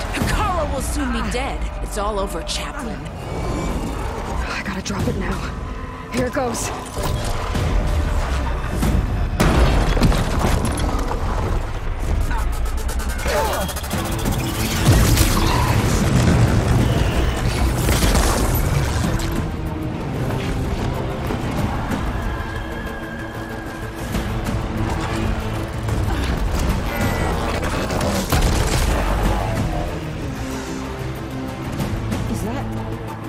It's Aloy!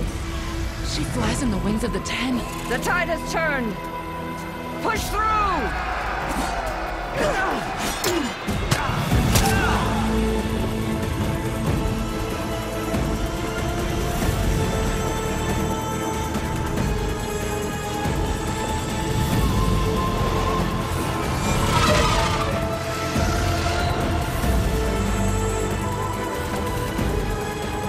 End of the line, Hakon.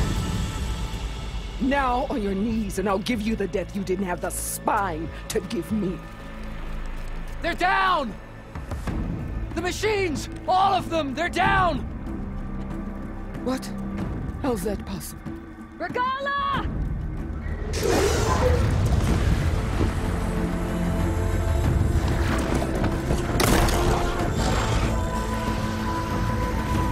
Enough bloodshed! Let's settle this. You and me. Easy to say when you're atop a machine.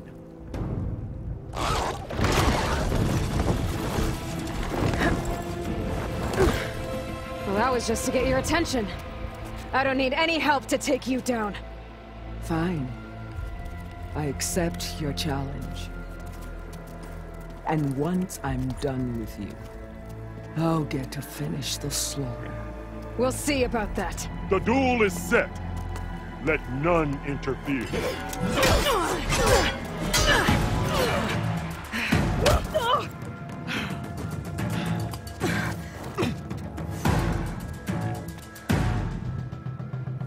You will leave no tails behind!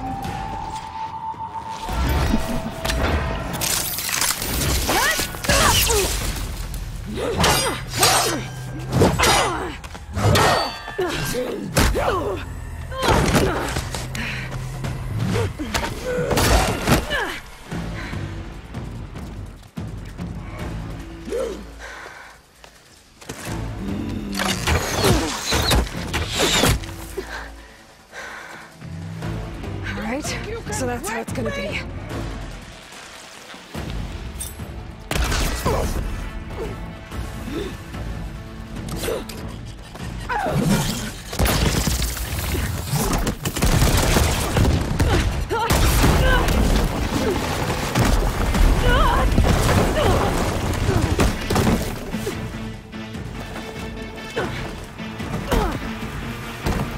This is where it ends! Yeah, it is. Tatiana! Live on as a memory!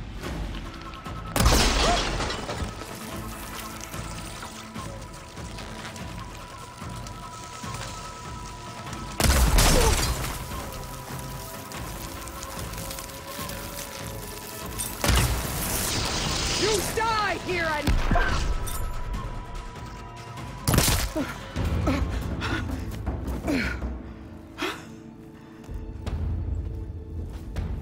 Here I am again, on my knees before bootlets and cowards. Go ahead, run me through. Shut your mouth, traitor.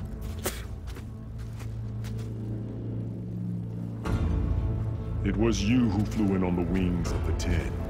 You who challenged her. By our rights, you must decide her fate. I spared her once. It only made things worse. She was the best of my marshals. What a waste. She's dangerous, all right. But maybe that's exactly what I need. Cowards! What more do you have to conspire about?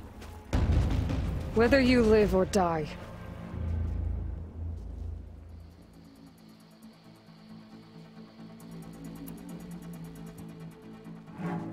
You led a rebellion that tore a tribe apart. All for bloodlust and revenge. Maybe the only thing you deserve is to die right here. Or maybe... that fury can be directed at the real enemy. You want to ally with her? How can you even trust her? Despite all that she's done, she's never been one to break her word. And will she give it? I won't beg for my life. Decide.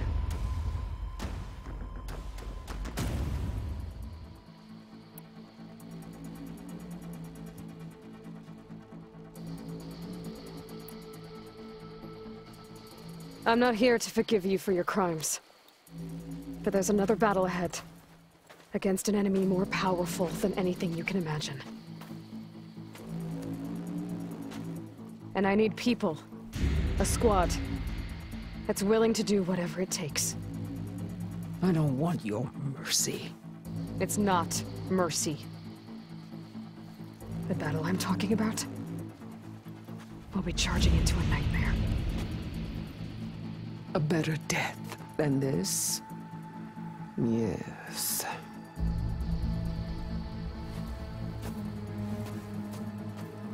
My blood is yours. Your enemies are mine.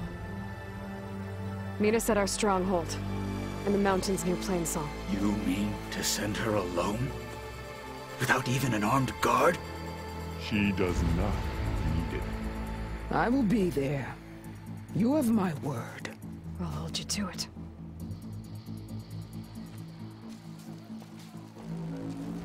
Chief, there's something you both need to see. In the throne room.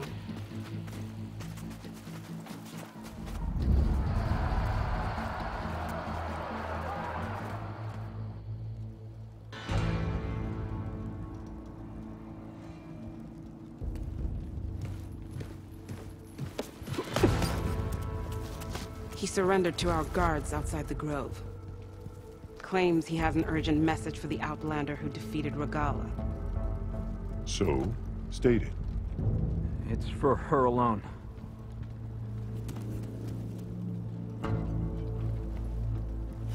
From an interested party.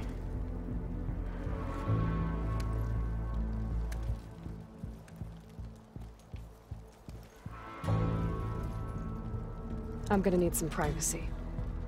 Clear the room. Put him with the rest of Regala's soldiers. I'll see you back at base.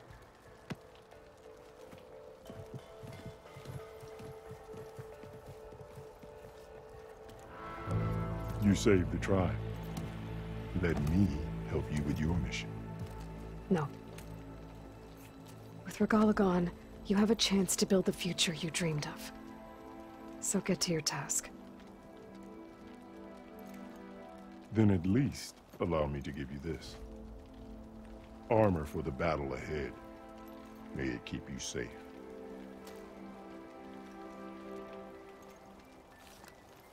Thank you.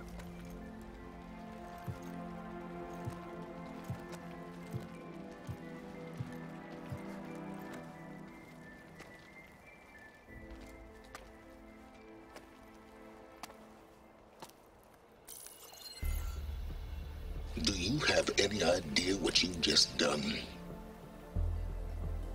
Oh, it's a pleasure to see you too, Silence. Congratulations on your victory. You saved the Tanakh for a few weeks. Unfortunately, you've doomed the entire planet as well. Wrong. I don't need a Tanakh army to defeat the Zeniths. Oh, Aloy. Have you learned nothing about the enemy we're up against? More than you, hiding whatever hole you found. My idea is just better than anything you ever came up with. Go on. No, not here. We're doing this my way. Face to face, and with the weapon you've developed. And why would I agree to that? Because I'm your only way of beating the Zeniths, and getting the copy of Apollo that's on their ship. So meet me at my base. Mountains west of Plainsong. Time to submit to the inevitable silence and follow the person who actually knows what she's doing. Don't be late.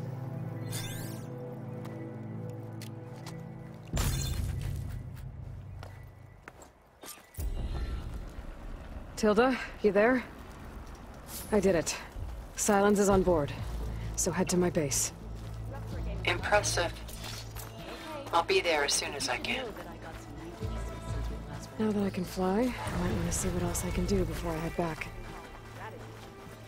Talk yourself up all you want. Stand up straight, Cavo. Aloy's here. Uh-huh. So, Aloy, you've added yet another deed to your name, and I'm guessing by the look in your eyes that you're not done yet. Not quite. Is there anything we can do? We owe you that much. After everything you've been through, you're one of the best people to support Hikaru's bid for peace. Not just between the clans, but with the Karja too. Then I will. You have my word. And until my last breath, I'll make sure the tribe remembers all that you've done for us. After everything Regala did, you still spared her. Greetings, warrior. Followers turned themselves in. But he'd served with those soldiers Knowing for she was years. spared might encourage you. Guess his hatred for the Karja runs deeper than his sense of loyalty. It was a vision that no one else could ever. Here walks an ally of the Tanakh.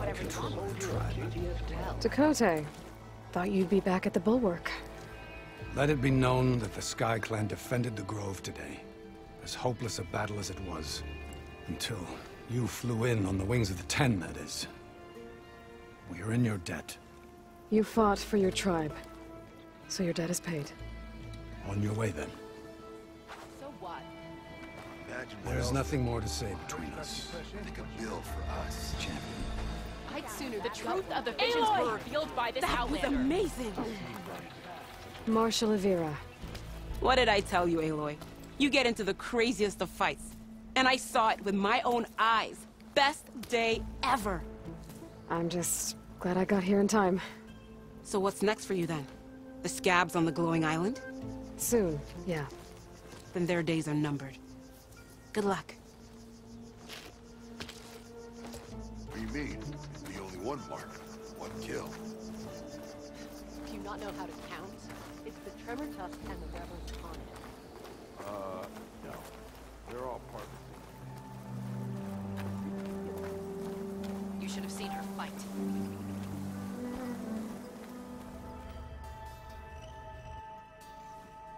Hey, Mr. Know-It-All is here. You know, your focus buddy who never smiles. I didn't know what to do with him, so I had him wait in your room. Got it. Thanks.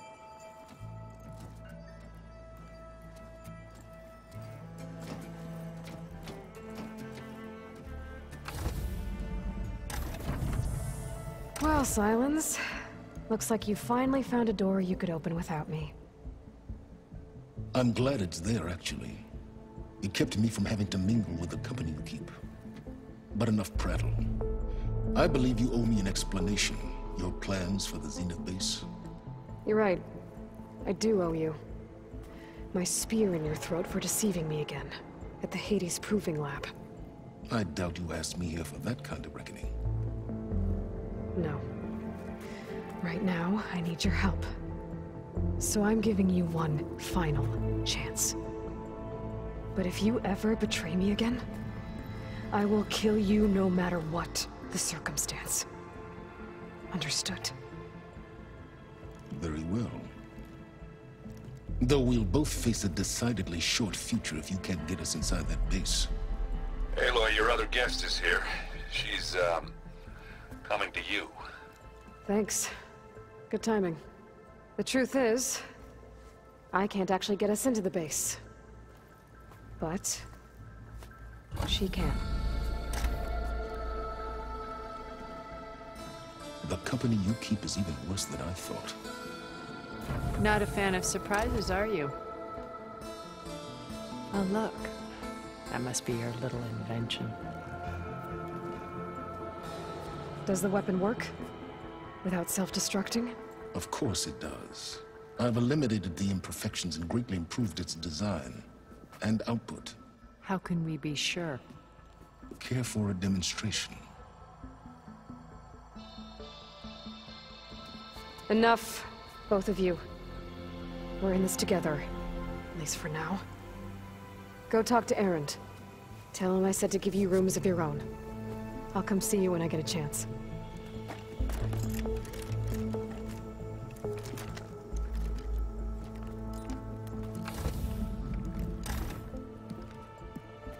Oh, no. You first.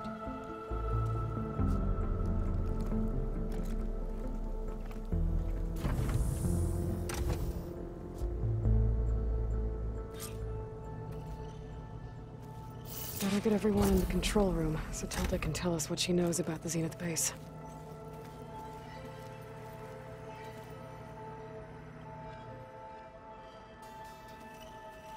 I keep thinking. There you are.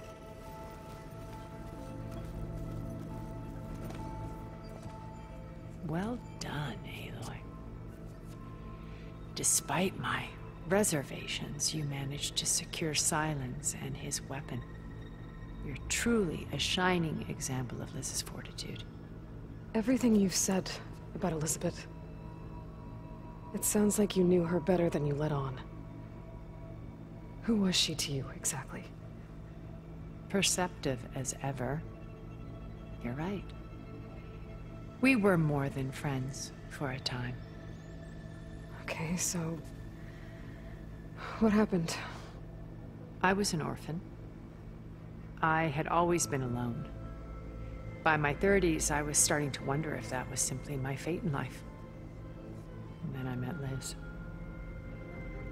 We kept running into each other at conferences. We'd have coffee. At some point, it became drinks.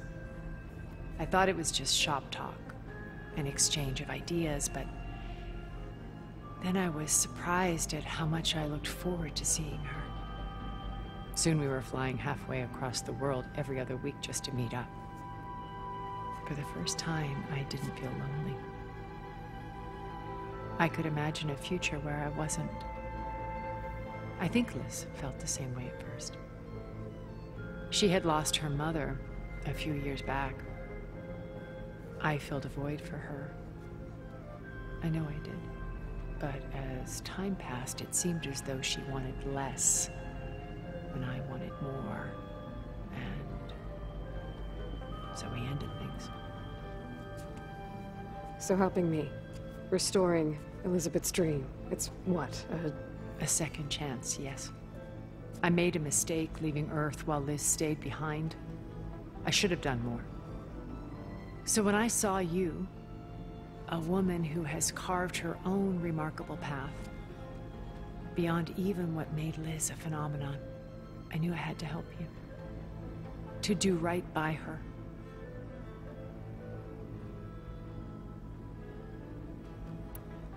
So you know a lot about me through my old focus. But what about you? What would you like to know? Well, start with your life on Earth. When I was 8, terrorists flooded my home city. Thousands drowned, my parents included. I was one of the few who survived. My guardian sent me to boarding school. Among my peers, I was the strange girl, the orphan to be avoided. All because of circumstances beyond my control. So we're a lot alike, huh? Aren't we? You were an outcast, but you didn't let that stop you from getting what you needed. Neither did I. I climbed my way out of desolation and used my wits to build a fortune. First, from the technical analysis of art and the detection of forgeries. Profitable expertise in those days. But as it turned out, the software I developed was even more useful for counterintelligence. From there, it was only a short step to gathering extremely valuable intelligence on my own. You are a spy? More like a service one could turn to for information. I had to remain anonymous, of course, to protect my privacy. But despite that anonymity, Far Zenith inevitably sought me out.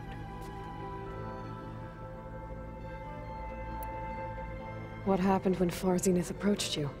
They painted an irresistible vision of humanity's future, one where we need not fear illness or death, where we explored the furthest reaches of the stars and thrived. It was only later that I realized that they only intended to bequeath this future to the rich and powerful. By the time I finally figured it out, the walls were closing in, Pharaoh's machines were devouring the Earth. So I accepted Far Zenith's invitation to a berth on the Odyssey. I wanted Liz to come, but she had nobler plans, as you well know.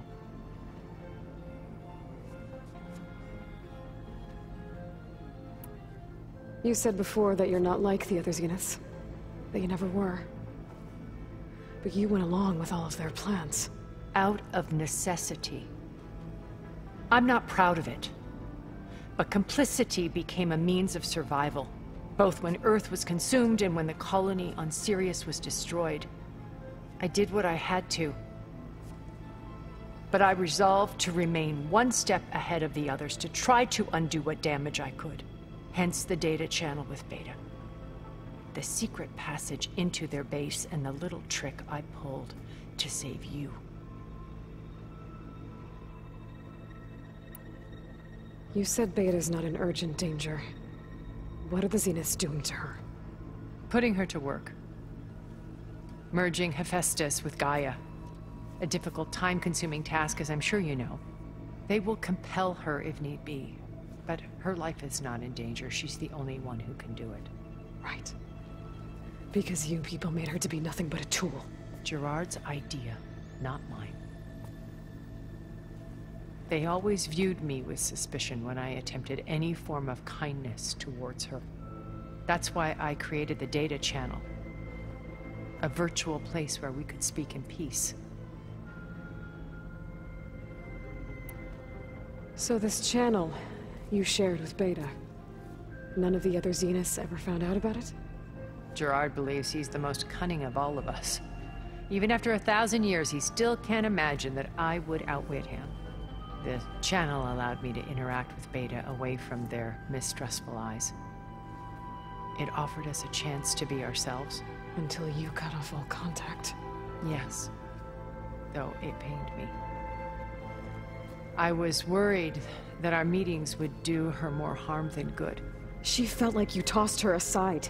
I was afraid the others would find out and punish her. She may not have had the comforts of friendship anymore, but at least I ensured she was safe. I know it seems harsh, but you must believe that her well-being has always been paramount to me.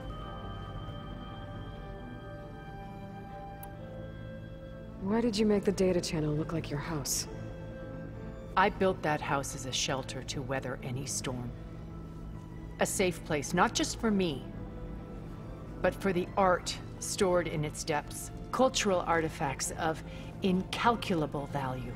Truly, some of the greatest achievements of human civilization. And you wanted Beta to see them? Yes. Her upbringing was so cold and technical. I thought if she could experience Vermeer and Rembrandt, it would bring something else into her life. A heritage every bit as valuable as the scientific and technical data being drummed into her. I'm sorry I had to cut off contact, but I'll never regret sharing this house with her. She needed its shelter even more than I did.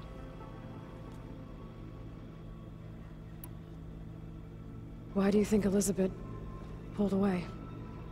I've wondered that for 1,000 years. She was brilliant, visionary. She cared so deeply for the world, for the betterment of humanity. But it also felt like she kept everyone at arm's length, including me. She never wanted to share her burdens. I think, in the end, she had a core that she never let anyone be part of. Sometimes I wonder if anyone really knew her.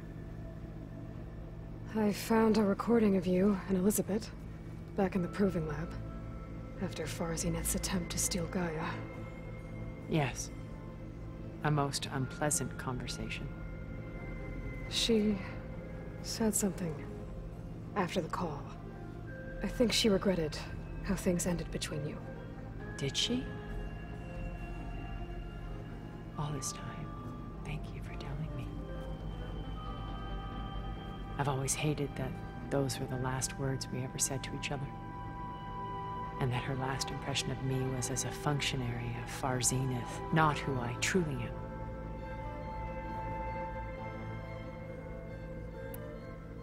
When it's time to break into the Zenith base, what can we expect? I'll go over the full layout once you've assembled your friends. Suffice it to say, we will need to push as fast as possible to Beta and Gaia's location, dealing with heavy resistance along the way. There are also printing facilities where the others have been amassing the natural resources they've stripped from the region. What for? First for use in the base's infrastructure, and then to fabricate more Spectre drones, a small army of them. When I was out in the wilds, I saw a shuttle take off from the island, heading for space. It was likely ferrying materials to and from our ship in orbit. After hundreds of years luxuriating in our digital comforts, the ship was barely space-worthy when we made our escape. Disaster can strike at any moment. We've learned our lesson. Have you figured out how Silence's weapon works?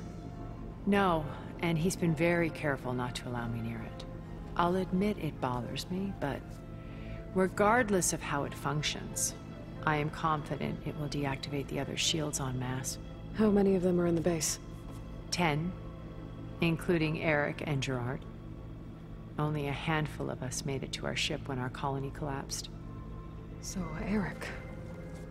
was he always a bloodthirsty psychopath?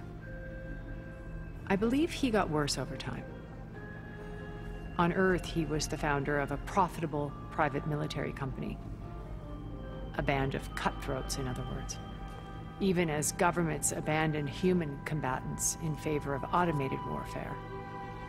He found success with clientele that required a more personal touch. There were also rumors that he personally hunted and killed his targets. On occasion, all for the thrill of it. But on Sirius, he retreated to virtual reality simulations. In them, he could go on rampages as violent as he pleased, though I suspect with diminishing satisfaction. All of his tribe believes he was one of the greatest people from the old world. Then they would be quite disappointed to meet him, though I'm sure he'd bask in the adoration. What can you tell me about Gerard? He was the head of the world's largest financial conglomerate, and as such had dealings with almost every major corporation. It made him one of the wealthiest people on Earth, and certainly the wealthiest among Far Zenith. What does one person do with that much money? Buy more power, more influence. Gerard's always believed himself to be a refined patrician, able to maintain control with a polished smile. But beneath that exterior is a cold and calculating operator. It was his decision to restrict Beta's upbringing to her digital educators, the avatars of the Apollo database, while we were painted as her benefactors. Well, we'll deal with him soon enough. And the others. I would very much like to see his face when he realizes we've beaten him.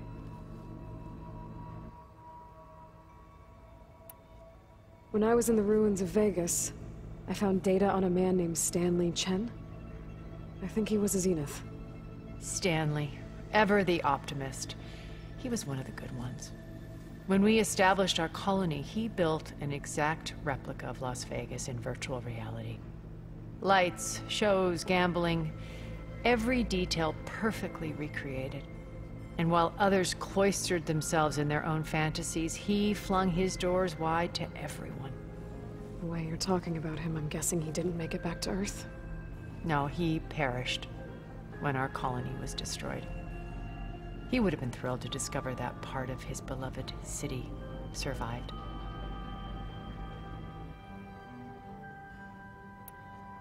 When Beta escaped and hid in an ancient research facility, I saw another one of the Zeniths, Forbidden.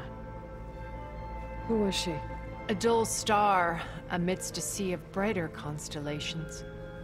Unlike most of Far Zenith's members who amassed their wealth through shrewd business deals and technological achievements, Forbidden inherited her billions.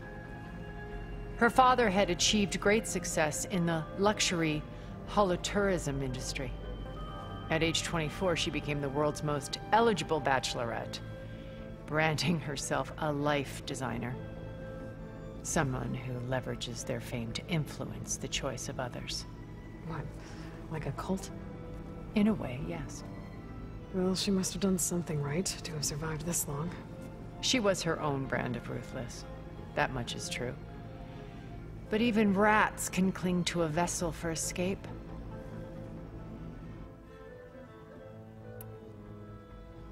Okay, so I've had run-ins with a handful of Zeniths. What about the rest? An array of the wealthiest people on Earth. Titans of their industries. And let me guess. All selfish and ruthless to the core? Most, but not all. There were a few with whom I got along. Annika Murjani, for instance, was always delightful. She founded the Holonet's most successful dance channel and was herself mesmerizing to watch. And I had fascinating discussions with Song Jiao about her work in cellular biology.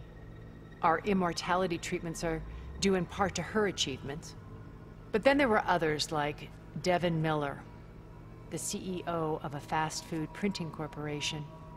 His only real preoccupations were perfecting his golf swing and taking self-hollows. When I think about all of us, we really should have accomplished more. We had eternity.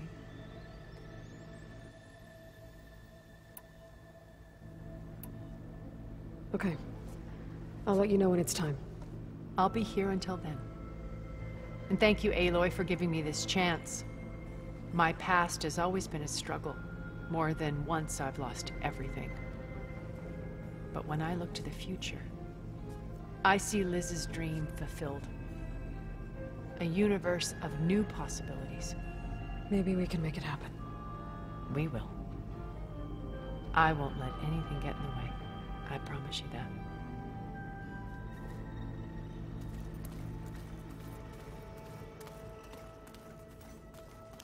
Where have I seen this before?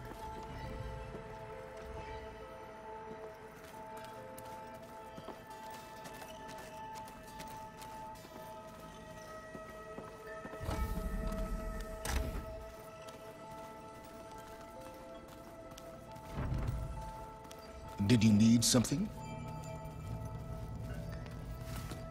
Bravo. You managed to sway a Zenith to your side. Care to explain? Not a chance. I thought you said the weapon was ready. There's always room to optimize. But that's not why you're here. I assume you want to comprehend my undertakings. So, ask away. Since when were you so forthcoming? Since you turned this into a waiting game. And as it seems you have found modest success, perhaps I'm willing to be generous. Okay, so your big plan, everything you've been manipulating for the last few months. Let me see if I got this straight. You learned about the Zeniths from Hades when you interrogated it. Then you came up with a plan to defeat them by using a Tenakth army and that weapon. And to get the Tenakth to fight for you, or rather the Sons of Prometheus, armed Regalla's rebels with override tech. Did you have an actual question, or are you still playing catch-up? So all this time, even before I found the coordinates at the Spire, you were out here scheming. Why couldn't you just tell me? When I learned of the Zenith's return to Earth, I laid out my plans. I knew I would one day require an army of overzealous Tenakth to assault the Zenith base. The casualties would be extreme. And I knew you would never allow such a sacrifice, no matter how necessary. Thus, I devised a means to remove your interference from the equation at the Hades Proving Lab.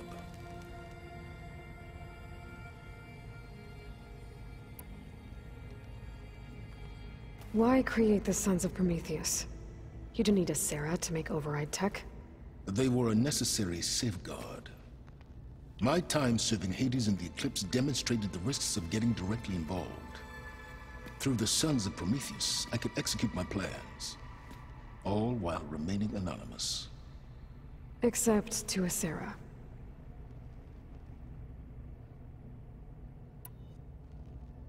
How did you get a Sarah to work for you? I knew there was an associate of the Oseram tinker, Durval, who escaped his failed assault on Meridian. It was trivial to track her down and gain her cooperation. She wanted to succeed where Durval had failed. So you promised her Regalla, and the Tenakth. The Sarah would help you create a machine-riding army, and wanted to see Meridian burn as much as she did. And so a partnership was born out of thirst for blood, bonded in mutual self-interest. You think you had everything figured out, huh? I did.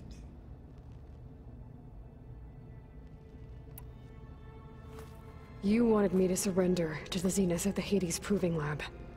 They almost killed me. Based on everything I knew about them, I concluded they would find you a useful asset, thereby keeping you out of harm's way and, more importantly, out of my way. So you really didn't know they had their own clone of Elizabeth? No. Unfortunately, there was no way I could have known that particular detail. Detail?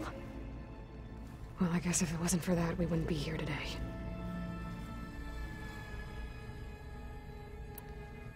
Tell me about the weapon. How does it work? I've upgraded the delivery system. It now emits a wave-like effect covering a significant distance. That doesn't fully answer my question. No, but I'd be a fool to reveal its inner workings. After all, why did you withhold your plan for dealing with the Zenith drones? Yes, even you can appreciate the value of secrecy when warranted. Suffice it to say that the weapon will work. The intricacies of how is knowledge that is mine alone.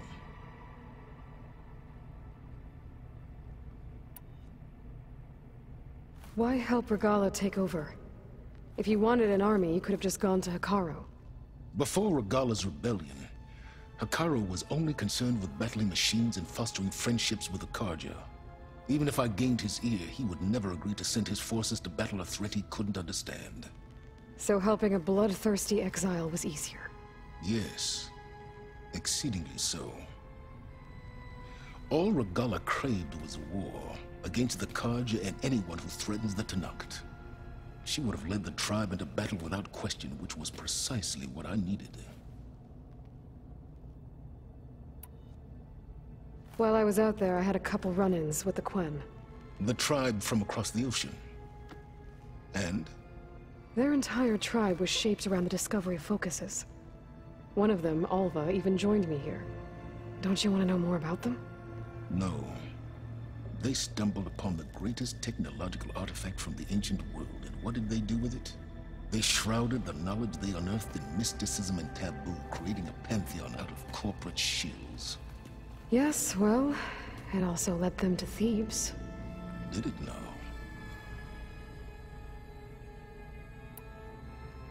So those run-ins with the Quen I mentioned. On one of them I teamed up with their expedition to search Thebes. We found Pharaoh at the end. You must have needed Omega clearance. So, what was it like? Worse than you can imagine. He single-handedly wiped out collective human knowledge. I'm sure it was still less than he deserved. Let me guess. You would have scraped him into a jar so you could prod his brain, like what you did with Hades. For a start. All right, Silence. I think I've talked to you long enough. I'll let you know when it's time to go. And try not to mess with Tilda while you're in here, okay? I don't need the two of you butting heads. Ah, yes. About your Zenith ally. I wonder if you understand what kind of person you're dealing with.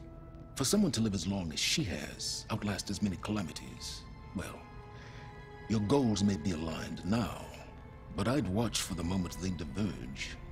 Yeah, I'm aware. Reminds me of someone else I know. Survival is only a necessity to my greater purpose, Aloy. I'd hoped you'd recognize that by now. Do you know something or not? Oh, I know a great deal of things. But on this, just call it a feeling. Oh, a feeling? You mean you finally had one? Huh. Guess even you can change, Silence.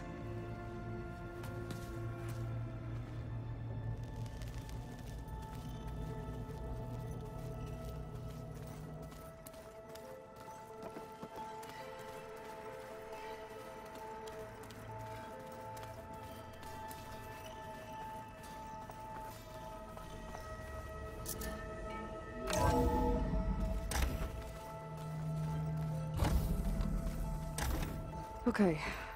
Maybe it's time to get everyone together so Tilda can brief us. But is there anything I should handle before that?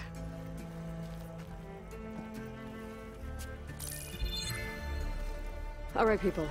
I need you up in the control room, right away.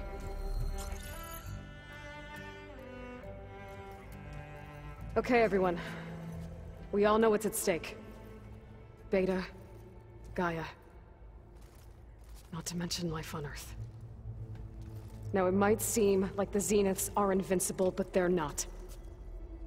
We've got what it takes to break into their base and defeat them. We even have one of them on our side.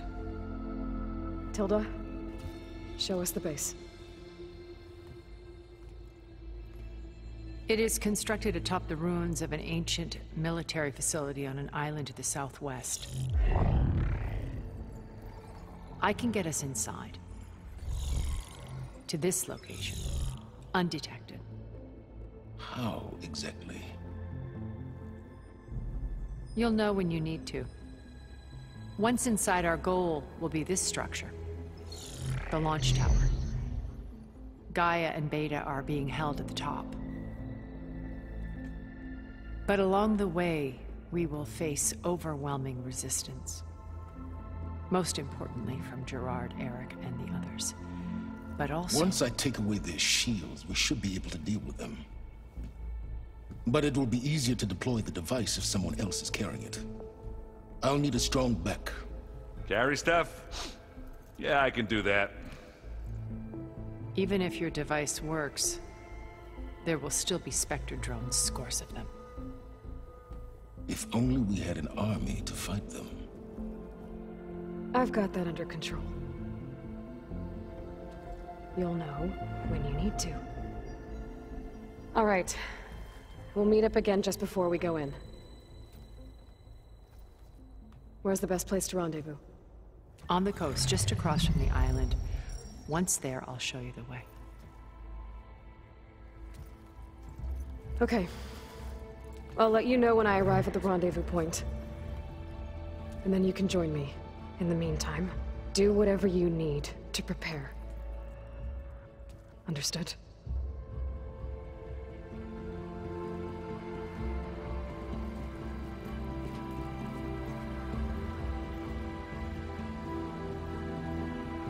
You two? A minute?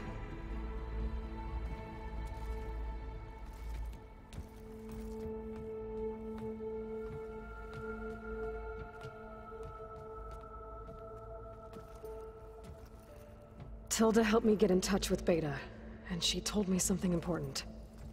There's an installation inside the base. It's called a regulator. Here. Once we're inside, I need you two to split off from everyone else and destroy it. So you'll have to bring explosives. This will help stop the drones.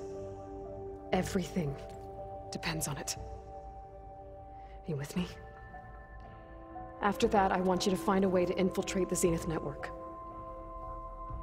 How? Go over all the data that Beta left behind. She knew how to do it, I'm sure of that. All right. But why? What am I trying to do? Find information about the Zeniths. Anything Tilda's not telling us. Silence is right about one thing. There's no way we can take her on her word. I'll do my best. Keep her safe, okay? On my life.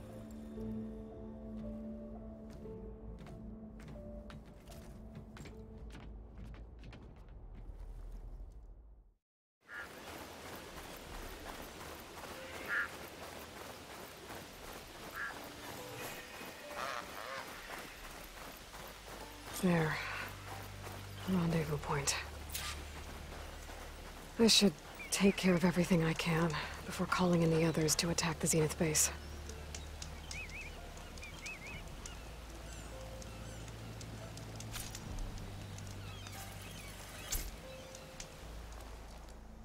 Okay, everyone. I'm at the rendezvous point. It's time to rescue Beta and Gaia. Understood, Aloy.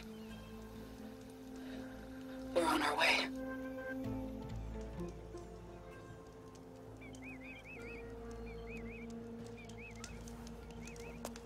Aloy. Where are the others? Not far behind. Egghead here couldn't stand traveling with the pack.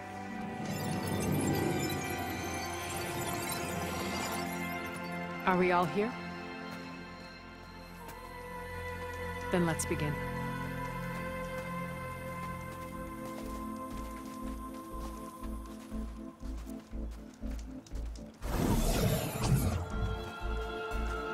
A tunnel. An ancient escape route from the ruins on the island. When I realized it ran all the way across the water, I thought it might prove useful to come and go undetected. So I concealed it from the others.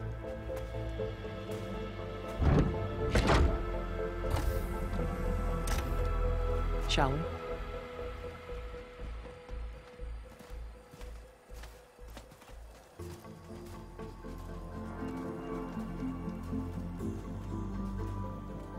I wish there was a less pungent way to get way inside the base. Agreed.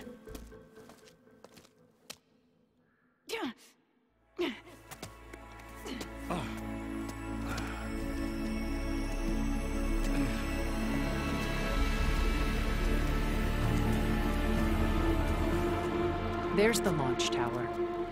That plane offers a little cover, so the only viable path is through there. There will be Spectres guarding it, and many more can be deployed from those hangars. All right. Alva, Catalo, get to it. Where are they going? Somewhere important.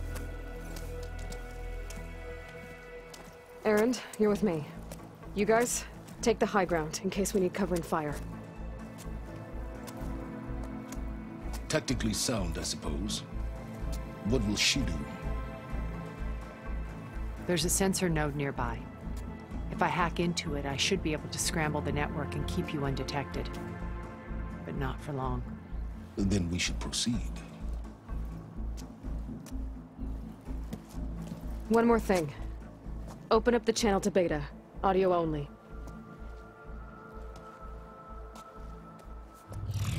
Aloy.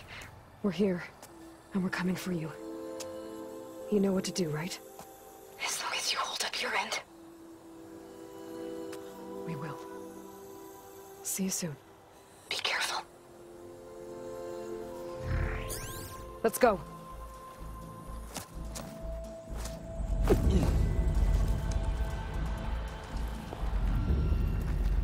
Get to the launch tower as quickly as possible. I'll do my best to conceal our intrusion. Beware, Aloy. Spectres ahead. Company. Follow my lead. That's what I do.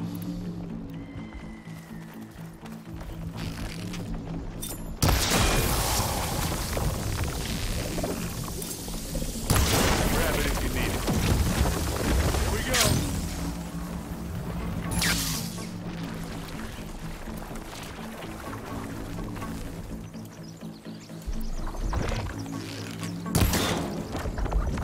Hit it again! I guess we're not going for... I think we got it. I think you're right.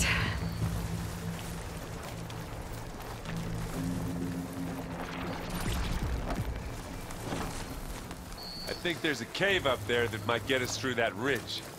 Let's climb up to it.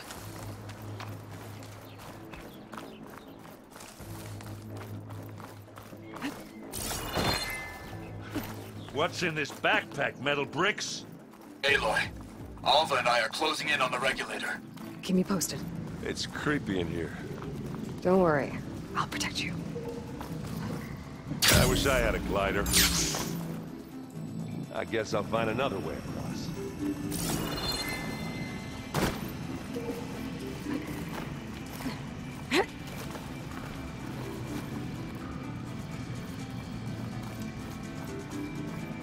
There's a lot of dead machines on this island.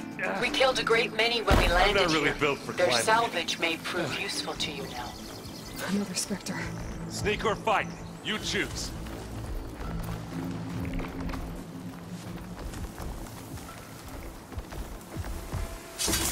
Hey, it's not fear, but it'll do. Look at that thing, Fitz. That was a decent shot, I guess. Better than any Oseram.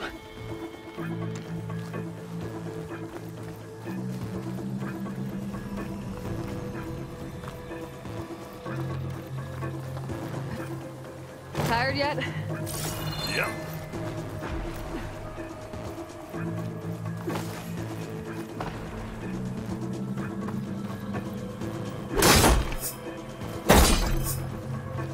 Yeah! Clear those weeds. With who? Well, I'll just leave it here then. Bottoms up. The inspectors are good sport! We can take this one, Aloy! Keep moving!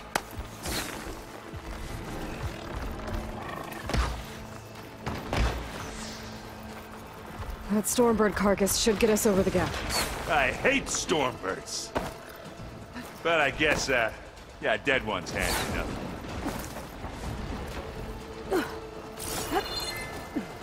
Hey, you remember the good old days when our only worry was whether Meridian would be destroyed? You know, instead of the whole world? Oh, yeah. Good times. Ugh. More Spectres. I'll attack when you do.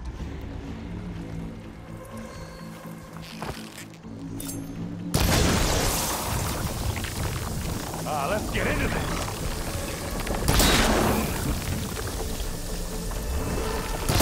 Now they're hurt! That's slower! Let's get it!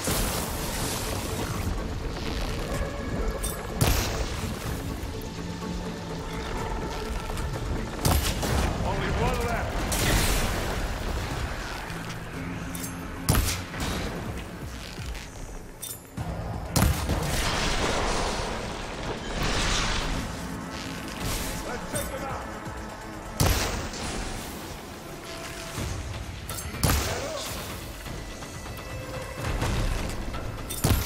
I think that's all of them.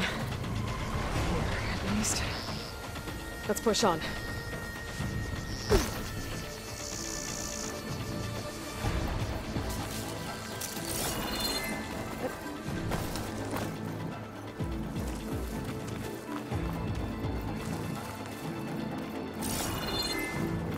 Here, up this rock.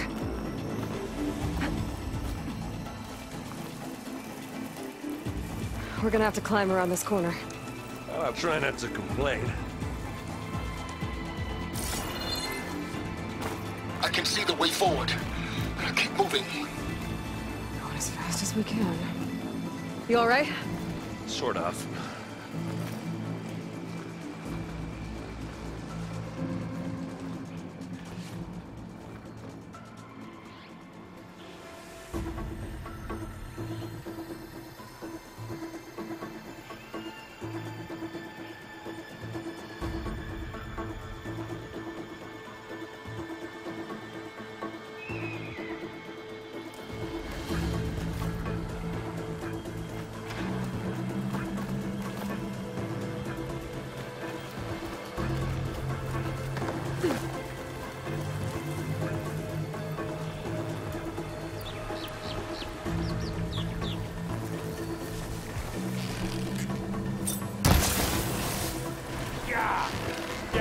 How many Spectres do the Zeniths have?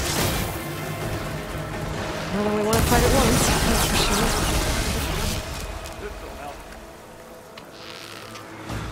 Got it.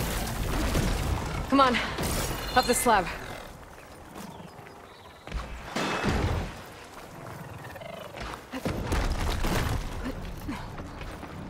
Aloy, Alva and I are in position.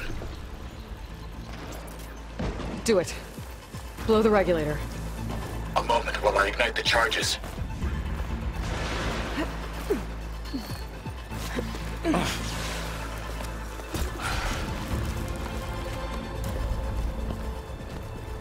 Alva and Catalo did their job. Now it's Beta's turn. Aloy? I think we're in trouble. Whatever you plan to do to stop those Spectres, you better do it now.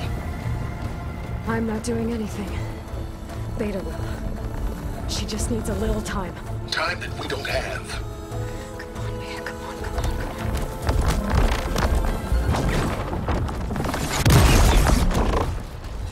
What is that?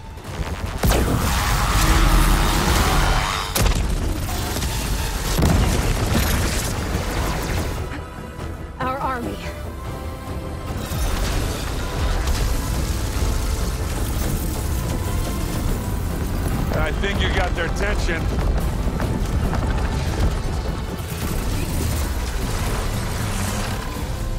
Very clever. You had Beta inject Hephaestus into the base's printer matrix. Which is faster and more powerful than any cauldron. And now it can crank out machines to its heart's content.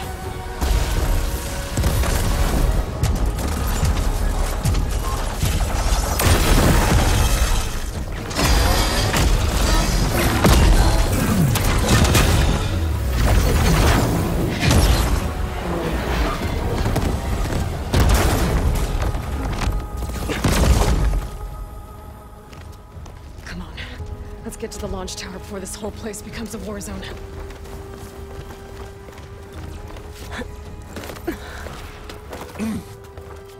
Your maneuver, as clever as it is, means that Hephaestus has escaped containment. It will no doubt flee back to the Cauldron network. We grabbed it once, we'll get it again. Or find a way to replicate its functionality, perhaps. The Apollo database.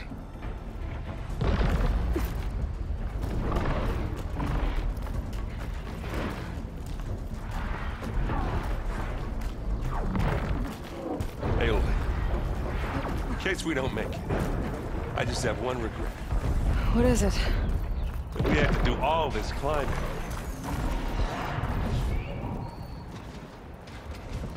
That big rock might give us a bridge to get up and through. Gotcha. That's not all the Spectres are fighting our machines. Ah, that'd have made it nice and easy.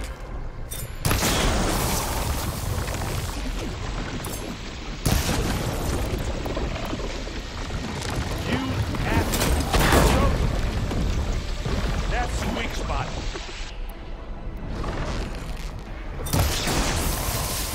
Oh, look at that thing bending away.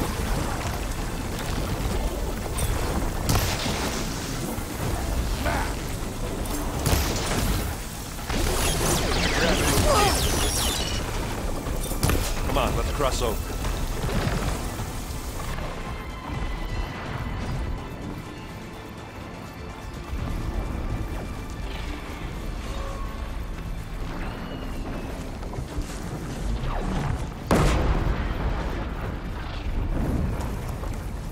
Zoe and Baldy are fighting another Spectre up there. I think they can handle it. This way. Big jump.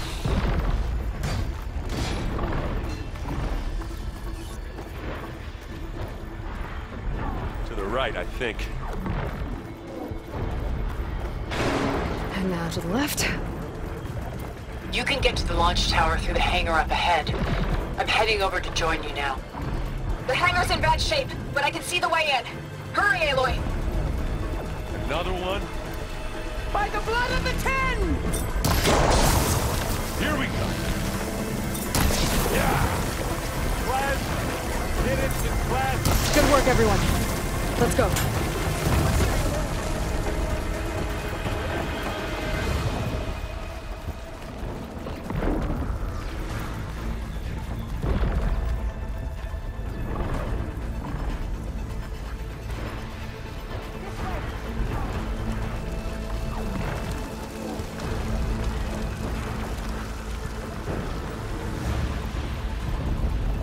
Whoa. Look at all this Zenith space stuff.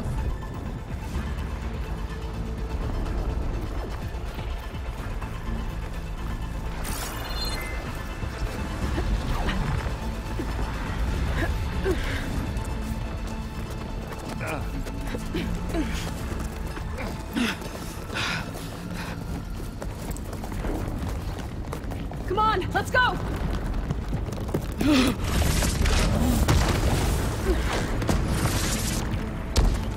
This way, demon! Ah!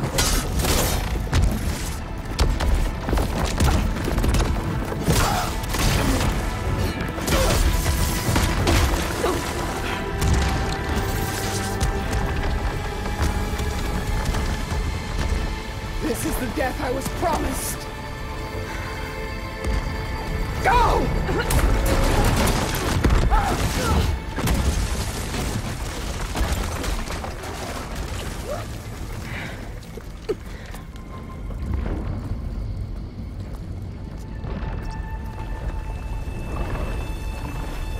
I return peacefully to the circle.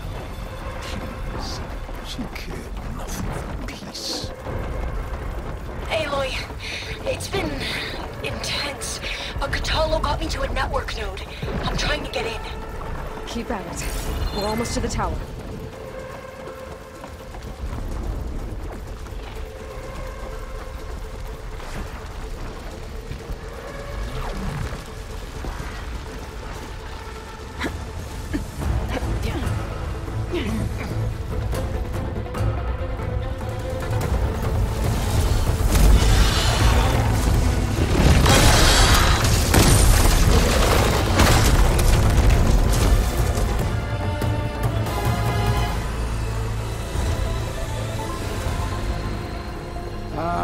Now we know who's been causing all the fuss.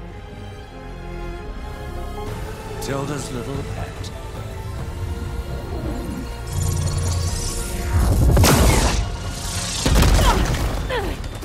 Silence! Zenith inbound. Can we drop their shields, please? I'm powering it up. Stay still. This is pointless! You can't hurt us.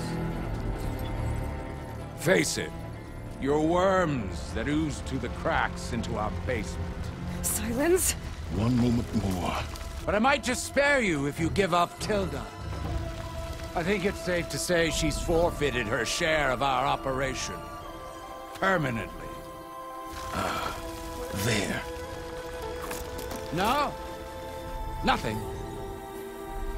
Fine. All right, people. Light 'em up!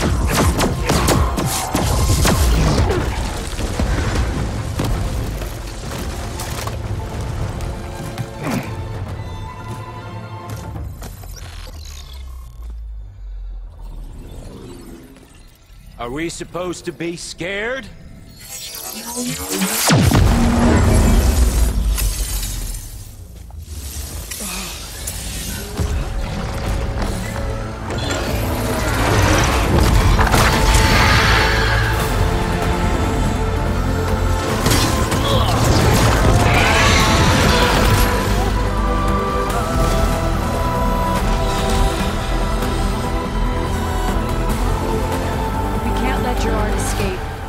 It won't take long before he preps the shuttle for launch. Then he'll be able to take Beta and Gaia into orbit and onto the Odyssey beyond our reach. We gotta go through there? I failed to see another option. Then we'll carve a path. Ready?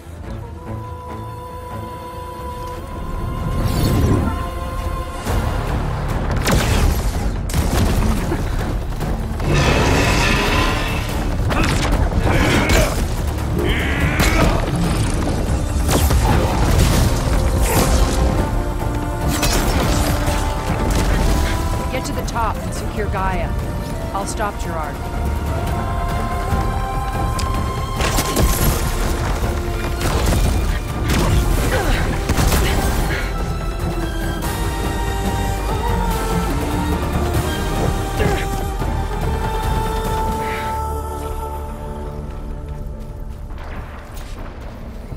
I gotta get to the top of the tower and free Beta. Aloy, time machine fell. Apologies for that. We're okay. As long as Alba hurries. I'm almost into the network! Just do the best you can.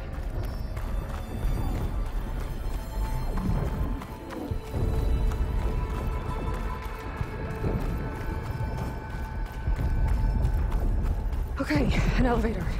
Promising.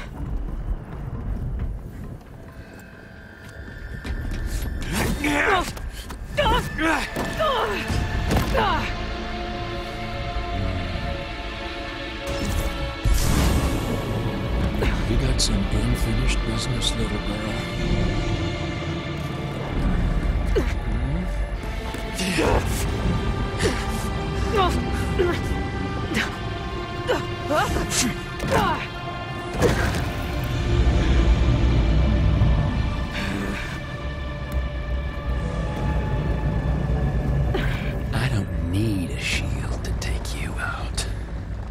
Trust me, you're gonna wish you had one. Sounds this as exciting as I do, doesn't she? Take that!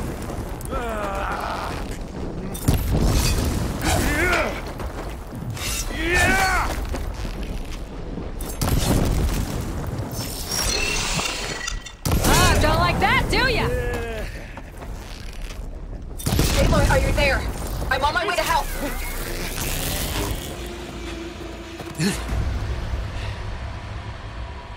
I almost forgot what it was like to hurt.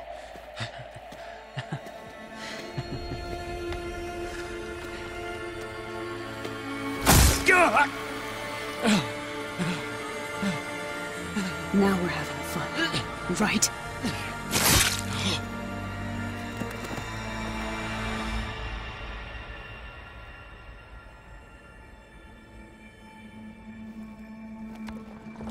You okay? I will be.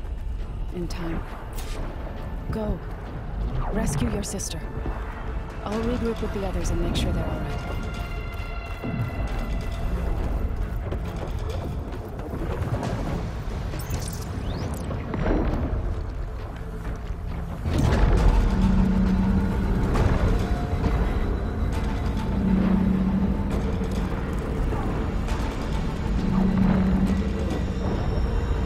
The machines and Spectres have almost wiped each other out. What was that? Aloy, Gerard just activated the self-destruct failsafe on the printing matrix. He's taking control of a number of systems. Including the lift? I'm afraid so. He's restricted its access to the top. You'll have to climb from there. I have to go. I almost have.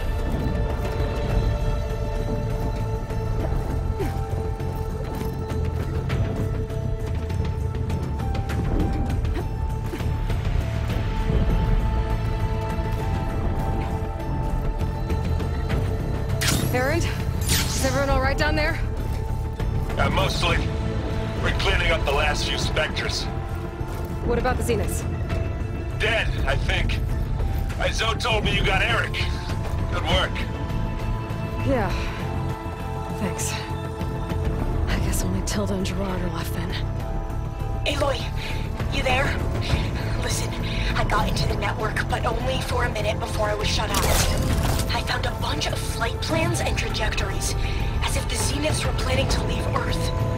Doesn't make any sense. I know, but there's more. The files I found have a lot of references to something called Nemesis. Whatever it is, the Zeniths are afraid of it. Alva? Alva! What's going on here? Maybe Beta can help me figure it out. If she's okay.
Are you okay?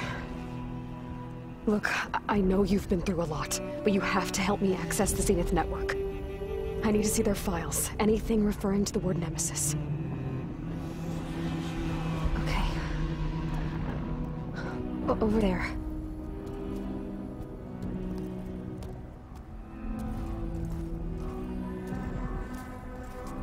The systems are down all over the base. I should be able to take advantage of... Yes, Nemesis. Here. There's something in deep space. It's following the Zeniths to Earth.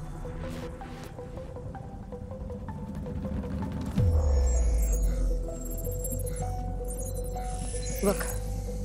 Escape vectors. Alva tried to warn me about this.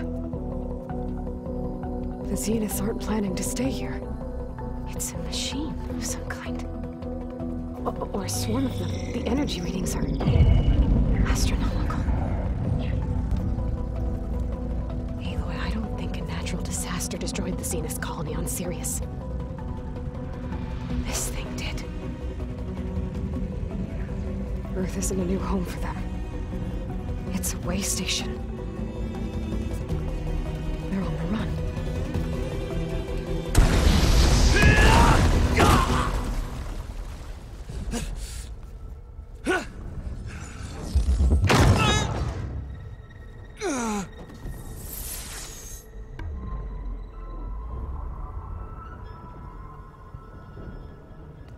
I see you've been busy. And you've been lying. Nemesis, what is it? It is us. The minds of Far Zenith. Or failed copies of them, anyway. Back on Sirius, some of my peers weren't satisfied with physical immortality. They wanted digital transcendence. A way to upload their minds into any form, organic or mechanical. Nemesis was a failed experiment to that effect. Abandoned, but never erased. An immense database of our memories, emotions, and prejudices left to fester. And it destroyed your colony? We didn't realize it had gained sentience until it broke containment. It had everything it needed from our memories. Security protocols, system specs, override codes. It hacked everything before we knew what hit us. Then it took over our printing facilities, allowing it to gain any machine form it needed to wipe us out. But why?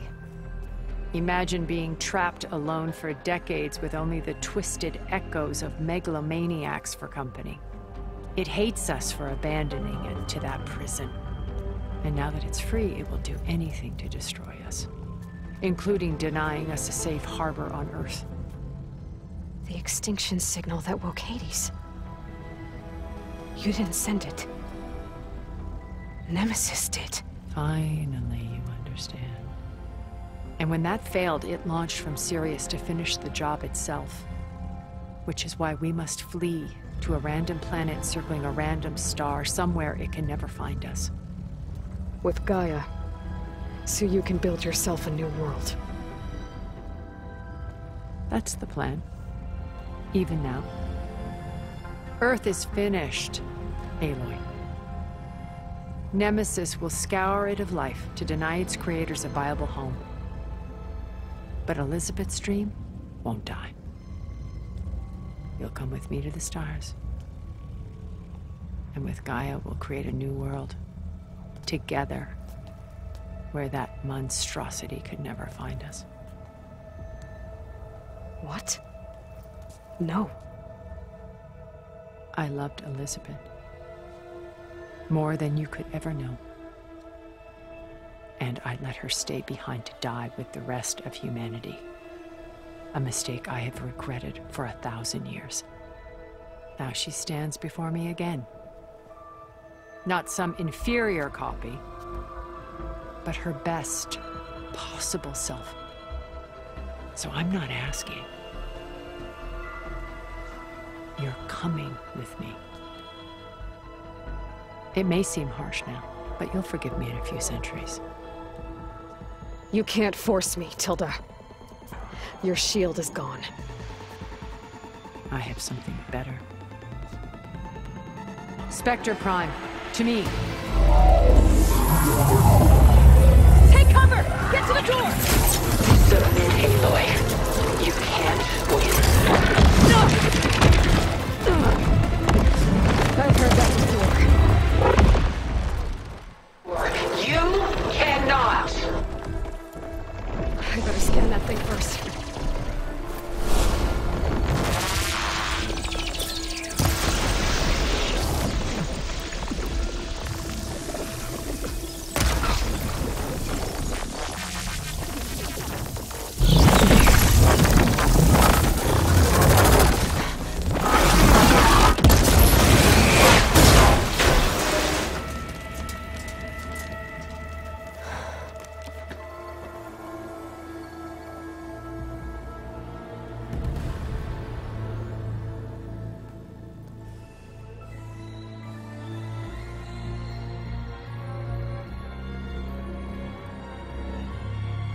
she tried to take you. And she told you about Nemesis. So you've known all along? From Hades, yes. Along with data on how to circumvent the Zenith shields. Everything I did to create the rebel army was based on that knowledge. To reach this place, this moment. And you couldn't just tell me? Come now, Aloy. You're the last person to act sensibly in the face of impossible odds. When I learned of Nemesis from Hades, I saw the pieces on the board and how to play them. And in that same moment, I knew it was a game you would never play. That you would interfere and attempt to save the Tenakth. I was correct, to a point. You ruined my plans, but brought your own to fruition. The end result is the same. We're here.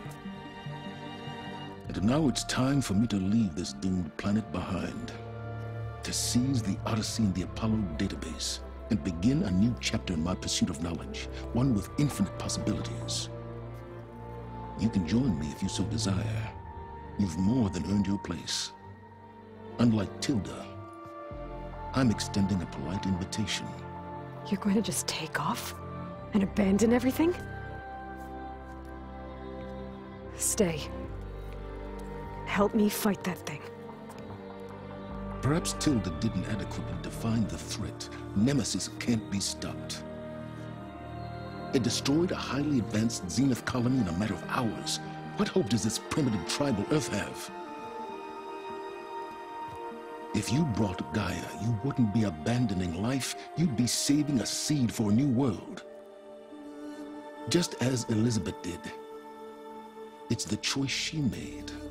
The sacrifice of all that is for the hope of what might be. If she were here in your place, she would board that shuttle, Aloy. Found her. Is she hurt? Still on her feet. Thank the Ten. Goodbye, Silence.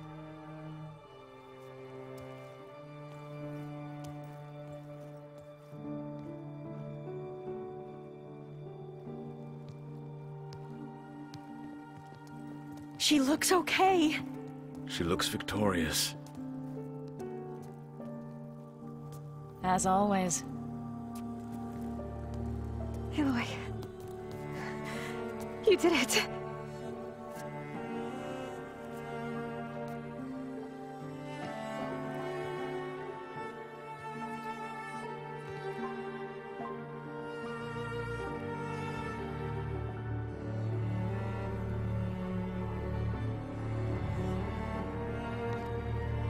Hey, where's he going? As far away as anyone can go. Oh. Are you sure?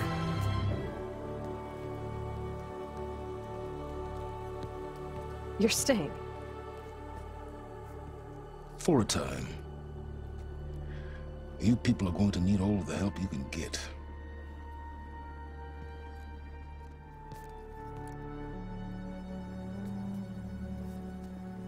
Does anyone else need a drink? Not if it's that ale of yours. I'd be fine with a nap. Excellent idea.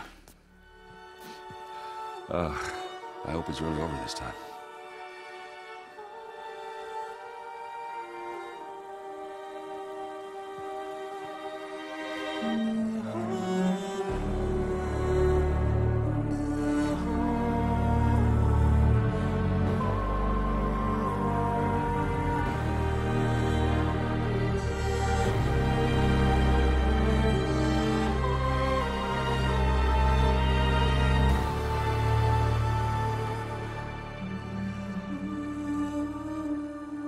There's another battle ahead, Elizabeth.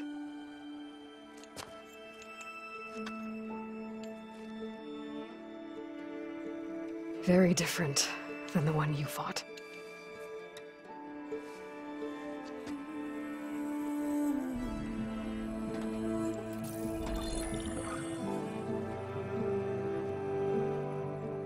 It's not about the distant hope of creating a new world. It's It's about preserving the one we have. My friends have a new mission. To spread the word and ask for help. They've taken it in stride. I think it's because they've always known what I've only just started to understand. That the people of this world have the strength to fight any battle.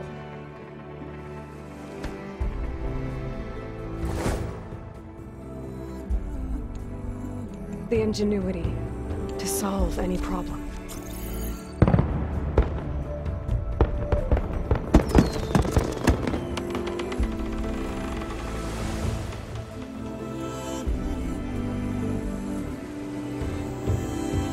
Courage to overcome any obstacle.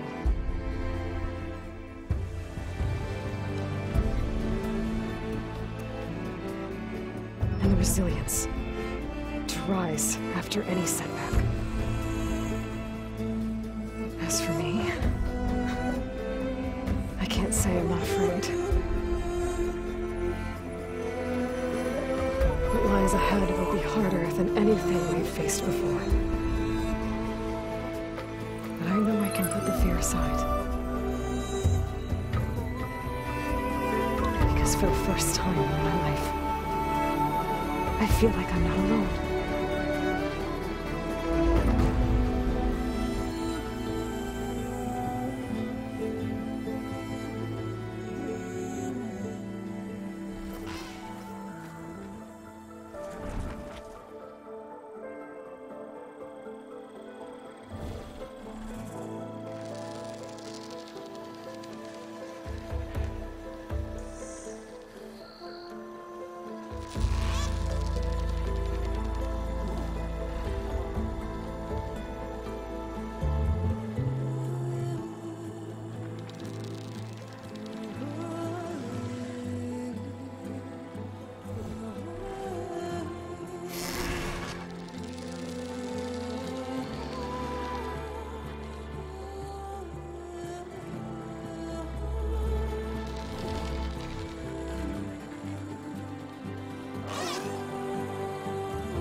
That kindness calls to me. I have to block it out.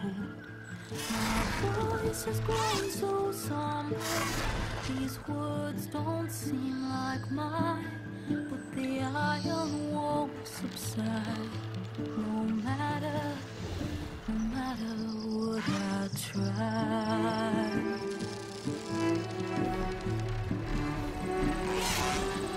My raindrop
hands are full of flowers, my ears are full of songs, my heart is sad enough.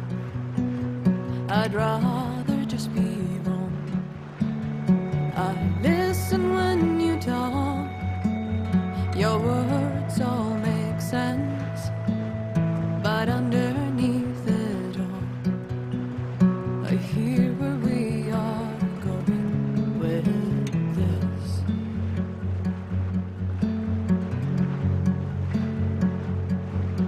I am raindrops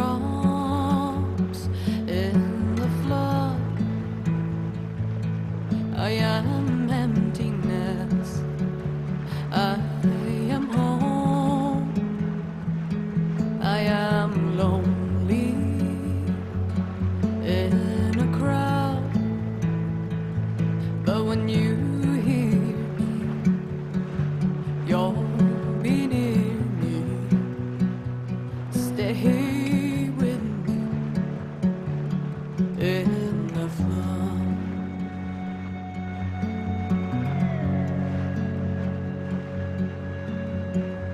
Dreams I never left, I had courage like the beast. My eyes, they never fled, my arms would always reach. You harden with your words, maybe fear is armor too. My voice is not that strong when hurricanes come running from you. I am raindrops in the flood,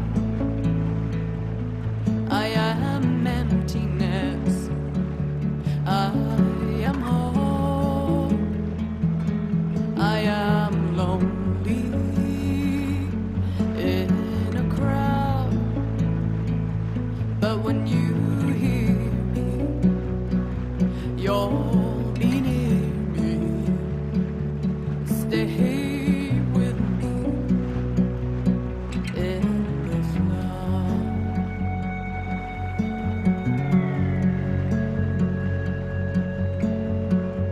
The little child inside is jealous of your strength, the way you hold your head when everything's aflame. Your back as straight as you walk away, straighter than an oak in a storm. Only I remain.